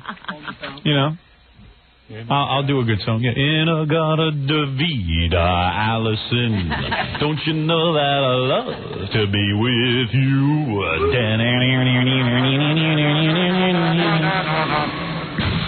When I see you, I love to be with you. And you got to get misty-eyed. You know what I'm thinking of doing? Holding a press conference and professing my love for Amy Lynn. I want to talk about how much I love her. Yeah, I'd like to see you go home after that. Yeah. I just want to say I have the most wonderful girl in the whole world, and I wanted to hold a press conference like Senator D'Amato. Here she is, Amy Lynn. The cameras should be on Long Island. That's where Right. they should be after that press She's my princess. She's my I feel like I've been kissed like a frog kissed by his princess. There you go. She's my Cinderella. She's my Cinderella. Weep, weep, weep. That could make you cry. Let me take a break. We'll be back. I want to come back and discuss the former Mrs. D'Amato, too, because I think that's interesting, an interesting little part of the case here. Gary, what is it? Gorilla goes out on assignment and I can't get any lunch? That's right. And the whole system breaks down. He's such an incompetent boob. No, the system didn't break. It didn't? No, it's been ordered. Where is And lunch? He went down to get it. He did? It was ordered already. Oh, please. This is way past my usual lunchtime. Way past. Not according to him. Oh. John just said to me, it's Oh, how dare And you. you know how cranky he gets when he doesn't have his I know food. how cranky he gets when he has it. Wolf is hungry. I didn't even play the Jan Michael Vincent clip that's going to be on E! Tonight. I got to do that when we come back also. All Well, right. I want to talk about the current Mrs. D'Amato. Oh, come and on. Just I need to discuss this. All right. Just parody. All right. We'll be back right after this. We're back with the Howard Stern Show. All right.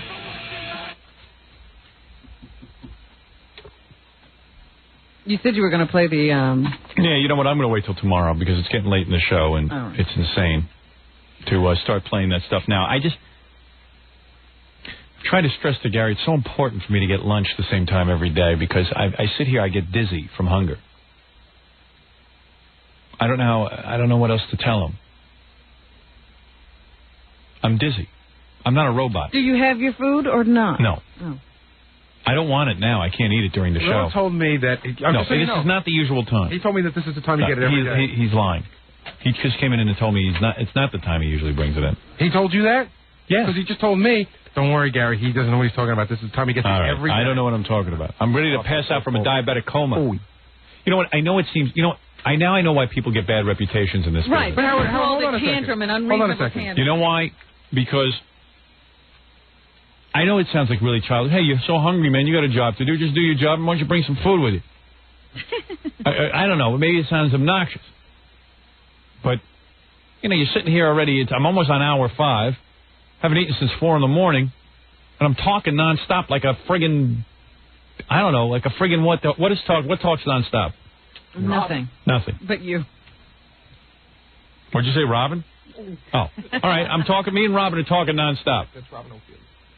Robin Ophelia. Thank you. But so I'm passing out, but I don't want him to bring it in now because it's already. Well, I'm going to do the rest of the news. And then I'm going to drag myself back to the office. And if you'll just carry me. You want it in your office then? Well, I don't know what I want. I want to kill myself. That's all. I just want to kill myself because I can't get. I got to get the efficiency expert up here. When is he coming? Friday. Excellent. Very sad state of affairs. Tell him I want him to see everything, especially lunch. Tell him to concentrate on how to get lunch up here at a normal time. Wait till you see how efficiently Robin dismisses the employees. She just yelled at me before, Robin. Oh, please. Did she? Yeah. About what? What did you do wrong? I conveyed a message There you to go you. again. What do you mean there I go again? There you go I'm again. sitting here. I'm trying to get some work done. I've already taken care of the problem. He's coming in to tell But me. who would know that? And I simply said, I have headphones on. I wasn't yelling, Gary. I'm talking over the headphones. So when you said something, I said, I've already taken care Listen, of it. oh, That's you're a all liar. I You're a liar. did. She says to me, I come in and I said, listen, your publicist called. Yeah. And she wants to, and Robert goes, I already took care of it. Leave me alone. And you did say leave me alone. And I said, hey, don't I'm just recall. yeah, well, exactly. Not on a witness You know what, stand. Robert? From now on, I'm gonna talk to you with a camera. That's what I'm gonna do. What happens? I ask about lunch and then you attack Robin? No. Wait, is that- No, but Robin says when the efficiency Robin Ophelia, expert comes in, yeah. she's gonna see how bad a job I have. So I just thought that should be a leave it. If it's a bad job, leave it. All right, listen, get out of here now, please. I can't take any more of these excuses. Retard. He Right. reads into everything. I never said anything about the efficiency expert. I said it. Yeah. All right, let's do the news before I take the efficiency expert and Gary and throw them both out a window. All right, go ahead. Well, anyway, I was going on with this D'Amato story because it fascinates me. Go ahead. Love fascinating. Go ahead. And the experts today are saying that Claudia Cohen better get an airtight prenuptial agreement, and she'd better get one that says that will also protect any future earnings she might make, because D'Amato could just sidle into the court after they fall out and say that he gave her financial advice that caused her fortunes to increase and jeopardize the inheritance of her daughter. I see. So already it's turning ugly. What a great world. Meanwhile, the Mrs. D'Amato, there is a Mrs. D'Amato. Right. Al is still married. He says he's been legally separated for some 13 years, but there's a Mrs. D'Amato, and she still lives in their family home. Al occupies 2 rooms on the first floor when he comes in to do business on Long Island. But judging from the look of the house, this will be an incredible upgrade in lifestyle for Al. Right. Because this house looks rather ordinary. And according to the papers, his first wife always attempted to lead a rather ordinary life. There's a broken shutter on the door or on the window, and she never kept up the lawn. So. Well, they're analyzing everything, huh? Very nice. Very nice. Meanwhile, Darryl Strawberry is talking about the 1986 Mets, the guys who won the World Series. In Sports Illustrated this week, he says that half the team was either into drinking or drugs. Duh.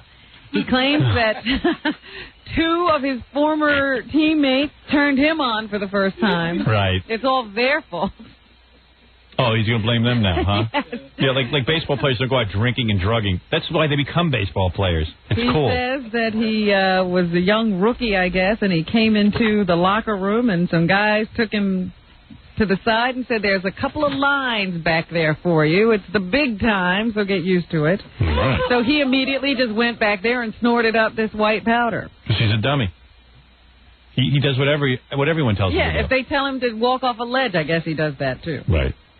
So anyway, he claims that this was the lifestyle. They were all into getting to the next town, getting drunk, partying all night, and finding women. It's not like you have to wake up and do a real job. He says he often came to the ballpark drunk or hungover or coming down from amphetamine. Should be very proud of himself. Took his job real seriously. Speak candidly about their bouts with drugs and alcohol over the years. They both admit to packing bottles of Stolichnaya vodka in their overnight bags to drink on the team charter flights. And they say that the years of drinking and partying took their toll on their performance. After a while, abusing your body catches up with you. Really? So not me. Darryl, of course, is now, I guess, awaiting his trip to jail. He's pleaded guilty to some tax evasion charges. And then when he gets out, he's going to be a waiter at the Mezzaluna restaurant. He now lives in a $1.2 million house in Rancho Mirage, California, and recently pleaded guilty to cheating on his income taxes.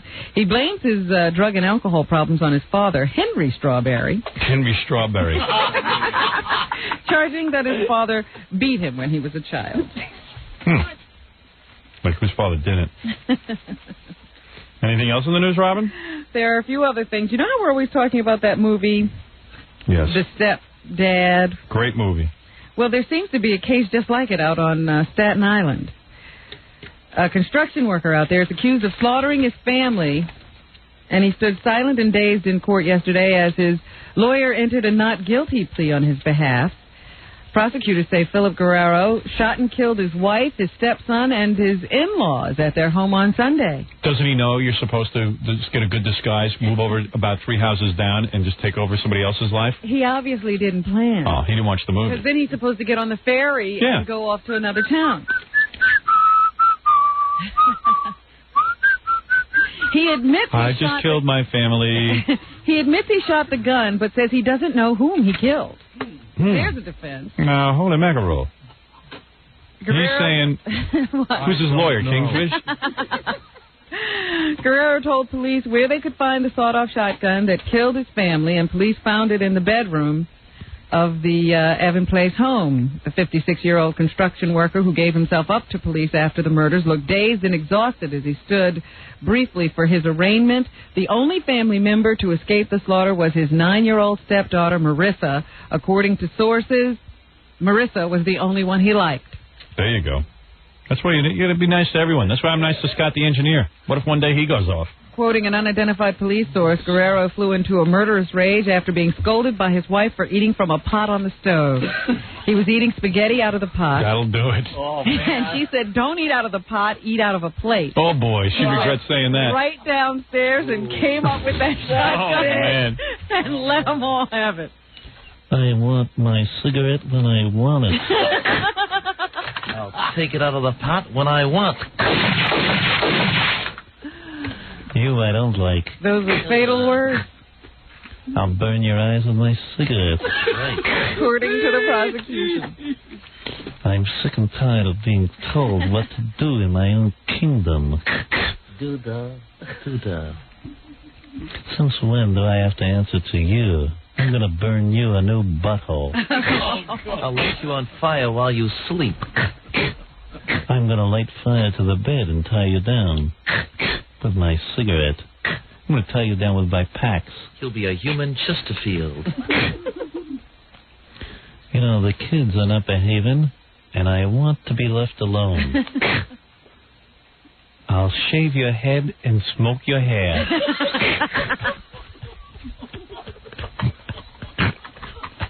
I'll give you gasoline enemas and light the wick. Right. I'm angry, and I've had just about enough. I'm going to play cards, and no one's going to tell me different. I've got less patience than hair. Right. The O.J. Simpson trial is Hold continuing. What? I've got one more thing on my mind. If you interrupt me, I'm going to shoot you. Sorry. With my shotgun, and I'll burn your middle name. And smoke it. I'll chop you up. It'll take a while because I get winded easy from smoking. Damned emphysema. If I didn't smoke, I could chop you up in 5 minutes. That's going to be a two-potter. Yeah, it's a real trouble. Now, go ahead. Oh, was that, you said you one more thing? That was my last thing I'm going to say about it, and now I'm in control. Very good. Yes. The O.J. Simpson trial continues with Officer Lang on the stand, who was one of the officers in charge of the investigation at the murder scene. Yeah, I would chop you up. Oh, then I'd take a cigarette break and chop you up some more. And take another cigarette break. The defense has made it official. Cato Kalin will be the next prosecution witness to take the stand. That's going to be good. Officer Lang will continue being cross-examined today, however. Cato ought to break down and tell everything he knows. You know, did you notice that he's got a whole new look? Yeah. Somebody did a makeover on him. He looks like Brad Pitt now. Yeah. He's got a whole long hair thing going on, and I don't know what else. The dye job is very professional Yeah. instead of that homemade deal he had going. Well, he's got to look good for testifying. Hey, this is where he gets his gigs. This is going to be the big one. This could mean another Talk Soup appearance. Yeah. I heard they're going to tap him to do a kid show. You're going to play Claude Kirshner. They're going to revive that. He's going to Clowny the puppet. Worst puppet ever made, Clowny. Insult. Insult to puppets everywhere. Oh. Face didn't move. A water glass was more. Also yesterday in the courtroom, they were trying to decide whether Rosa Perez, one of the star witnesses for the defense, should be interviewed or examined and cross-examined on videotapes, and she keeps threatening to leave the country to go to El Salvador. She has been disappearing for weeks at a time because of the attention she's been receiving from the press. She doesn't understand why the other woman, Marianne Gerchus, was arrested. And who's Marianne Gerchus? Isn't that the woman who was accused? She says that she saw the 4 people going through the neighborhood the night that Nicole and Ron Goldman were killed, and she got arrested because she had all those problems with the hotel bills and other things she's done. Well, Rosa Perez, I think her name, Lopez, doesn't understand why Marianne Gerchus got arrested as soon as she became a witness for O.J. So she's in fear now, I guess, that she's going to be arrested. She keeps asking her lawyer why this other woman was arrested, and I want to go back to El Salvador, is what she said. We hear the name Lopez, right away you think you're guilty of something. Is that what you're saying? Mrs. Lopez, are you prepared to testify? And let me ask you a question right now, and I want you to answer it to the best of your ability. What did you see the night that O.J. allegedly committed these murders? All right, let me start with something simple, Mrs. Lopez. You seem to be stumped by that question. Can you spell O.J.? Sí. All right, you can spell O.J.? O.J. All right, good. O.J. Simpson. Good. Don't spit on me. I'm afraid. Sí. That's going to be some testimony. Well, she sounds like a woman who doesn't understand the laws in this country and thinks this is some place where, you know, they just arrest people if they want to and take them off the streets. I saw whatever I remember. Very good. Can I go to El Salvador now? Yes. Did you see the determination? Did Judge Ito decide whether they're going to interview her first and let it be done on videotape just in case she's not in the country? I never saw the end of that argument. Because they were arguing back and forth. Judge Ito asked the question of her lawyer, does she like to get those discounts where you get your tickets to go home early? Right. So we could anticipate if she's ever going to leave. She is not going back to, where is it, El Salvador? El Salvador. No, she is not going. No one goes back to El Salvador. El Salvador is a filthy country. Well, it seemed like a strange argument. They were saying at one point she was afraid of being arrested, and then the other thing she's afraid of is losing her job. If she keeps running off to El Salvador and hiding out for weeks at a time, won't she lose her job? No, she's not going anywhere. Witnesses start calling the shots. This is an attempt by the defense to further confuse the prosecution by suddenly having this witness show up in the middle of what is an orderly trial will make it seem like, oh, this is a very important witness. When in fact, this is a woman who I think when she takes the stand is not going to be all that clear on what went on that night. She thinks she saw a car. Happy to live in America. Ask her how the blood got all over the place. Puerto Rico. You know what was interesting to me? I heard one of the experts who's been watching this whole thing. He was talking about a very famous case where videotape testimony was presented. It was the John Hinckley Jr. case. Right. In which Jodie Foster did not want to testify live and in person. They allowed her to do her testimony on videotape. That's right. And during the videotaping session, now I thought you'd do this because you don't want to face the defendant. But John Hinckley was sitting right there while she testified anyway. Right. And during the testimony, he threw a pencil at her. Yes. And he doesn't know how to get girls. They edited it out of the video. Do they? Yeah. Before they showed it to the jury. Why the hell Jodie Foster had to testify at the trial is beyond me. She had nothing to do with the guy. No, she wasn't there when he shot Reagan. Yeah, right. He shot Reagan. We saw it. That's what I mean. It's all kooky. Anyway, go ahead, Robin. A.C. Cowlings, according to Cindy Adams, in his treatment, you know, he was hawking a treatment for a book a few weeks ago. In it, he says he never witnessed any abuse of O.J. to Nicole. But he saw a lot of Nicole abuse of the poor arthritic O.J. Oh, I see. Nicole used to abuse him. Yeah, he saw her abusing him. He didn't see O.J. abusing her. So. Interesting. I'm sure that book will be coming out soon. I'm sure this book will be listed under fiction in the library. This is a novel. Yeah.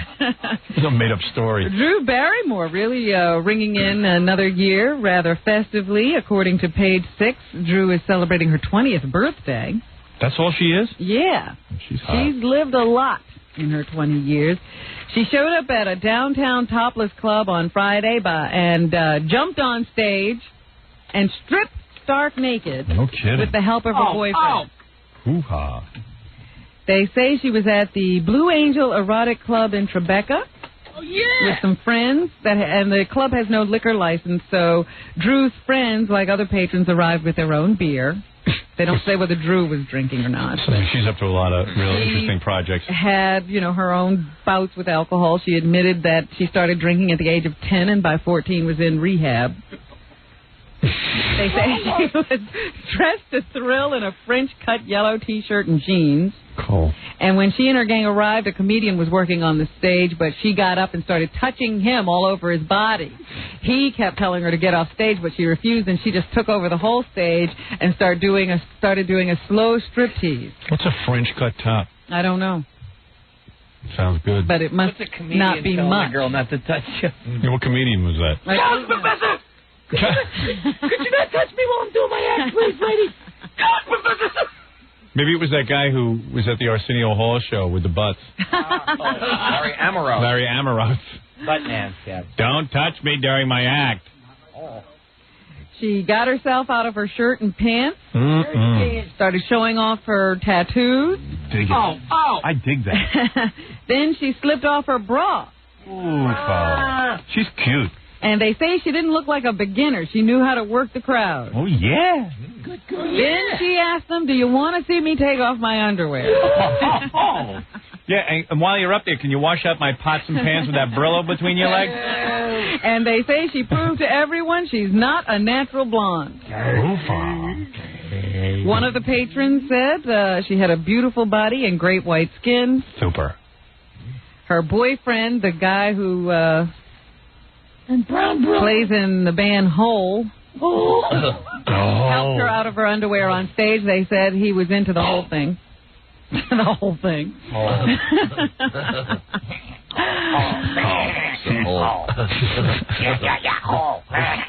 And everyone heartily approved. The owner of the club hopes she comes back real soon. She was real good at what she did. Super.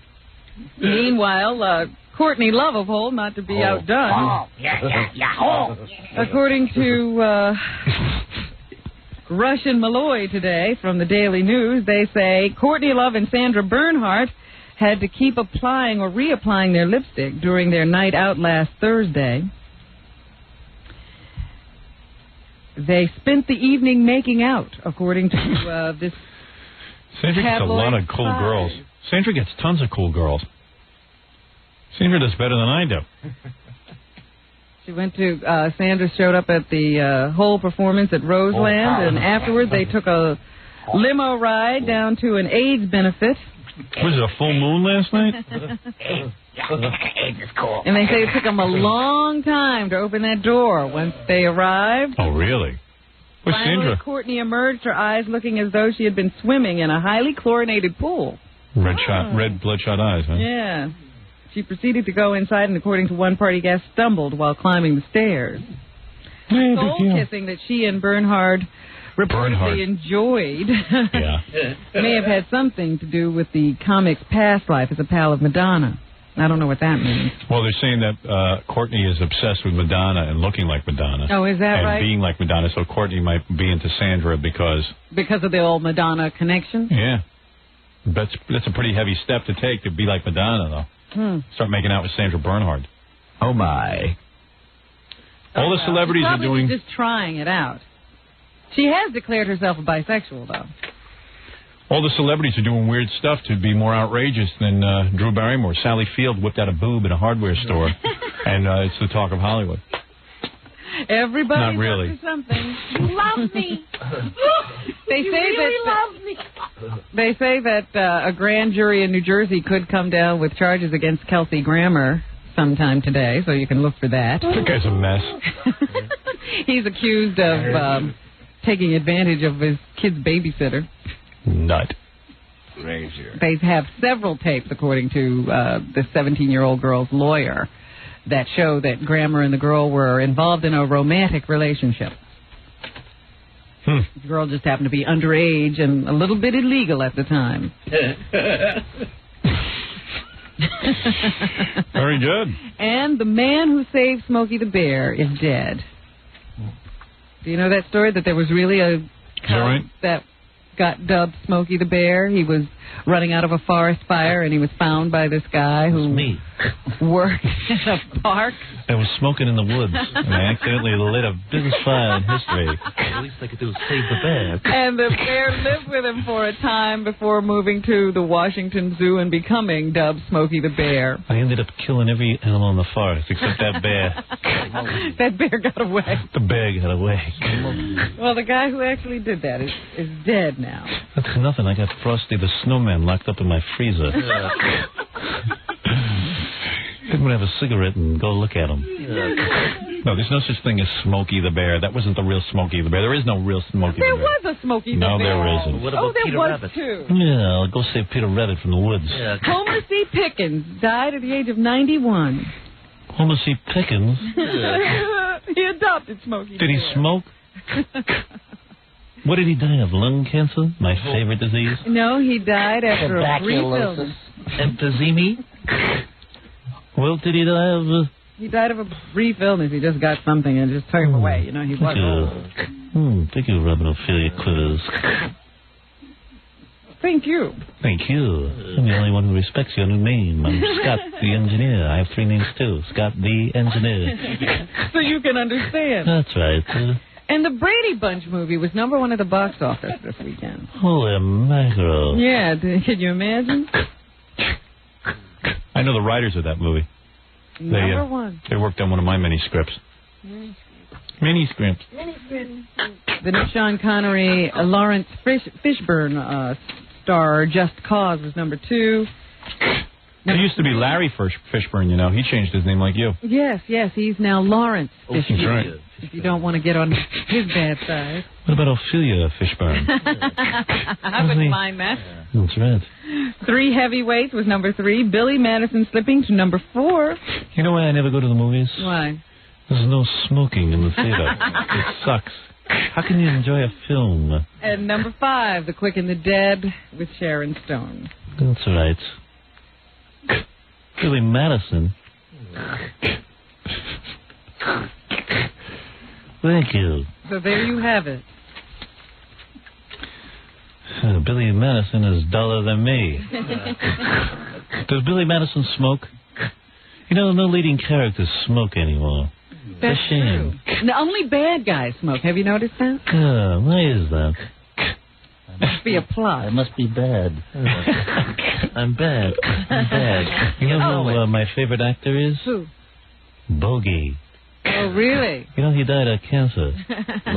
That's your hero. He's my favorite actor of all time, Bogey. My second favorite actor is John Wayne.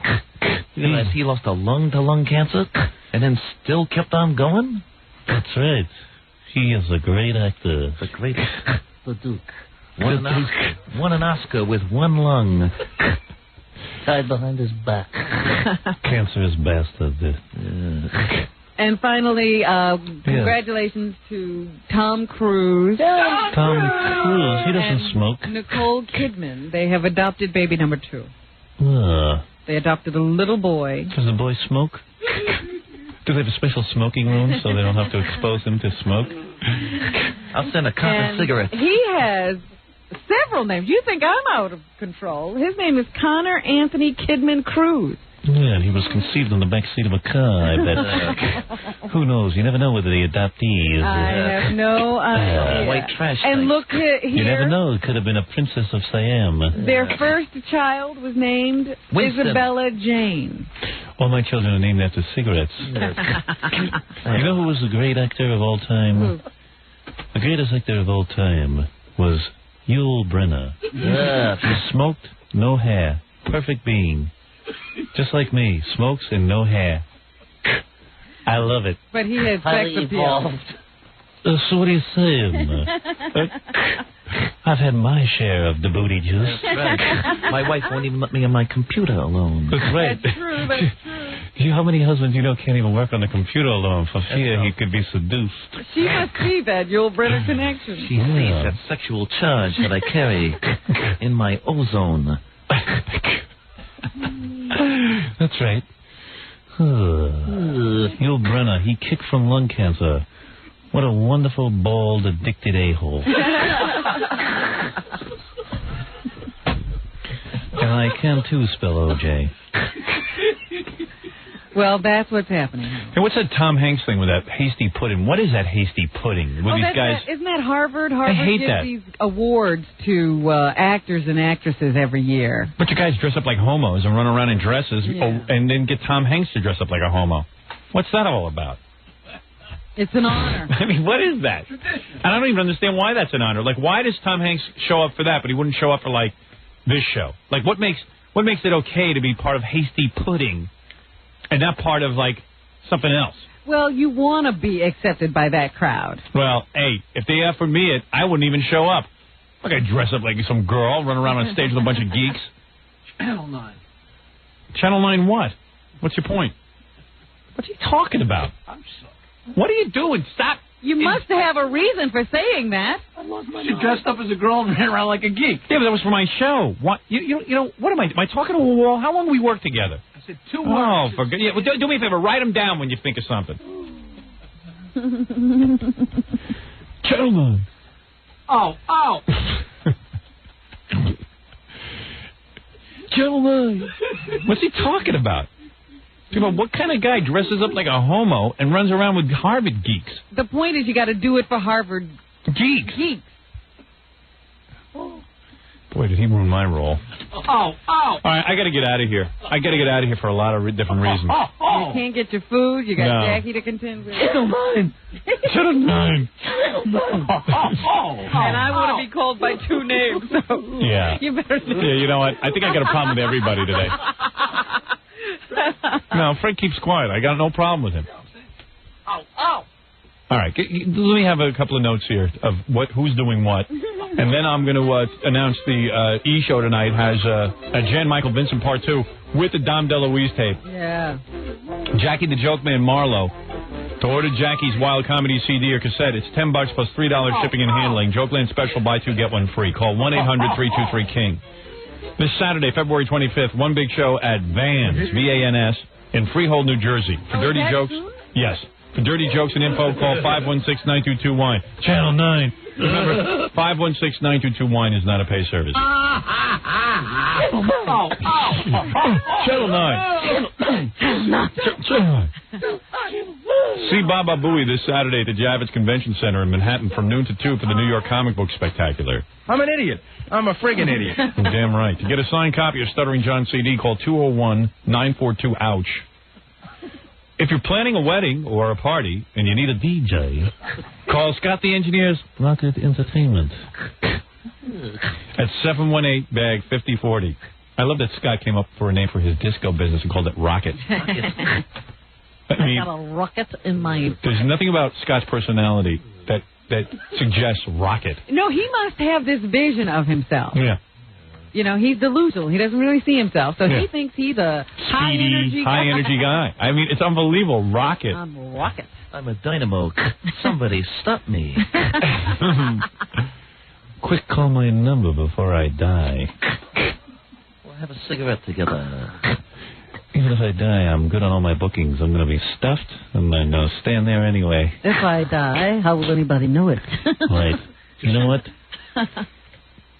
My nails will be very long. I could be dead now. Just remember this. While you dance, I grow tumors. It's not like my expression will change.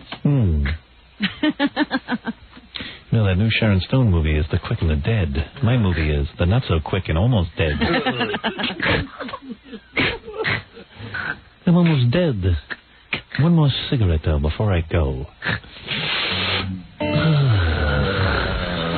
Nicotine is my dream. All right, we got to get out of here. We'll see you tomorrow.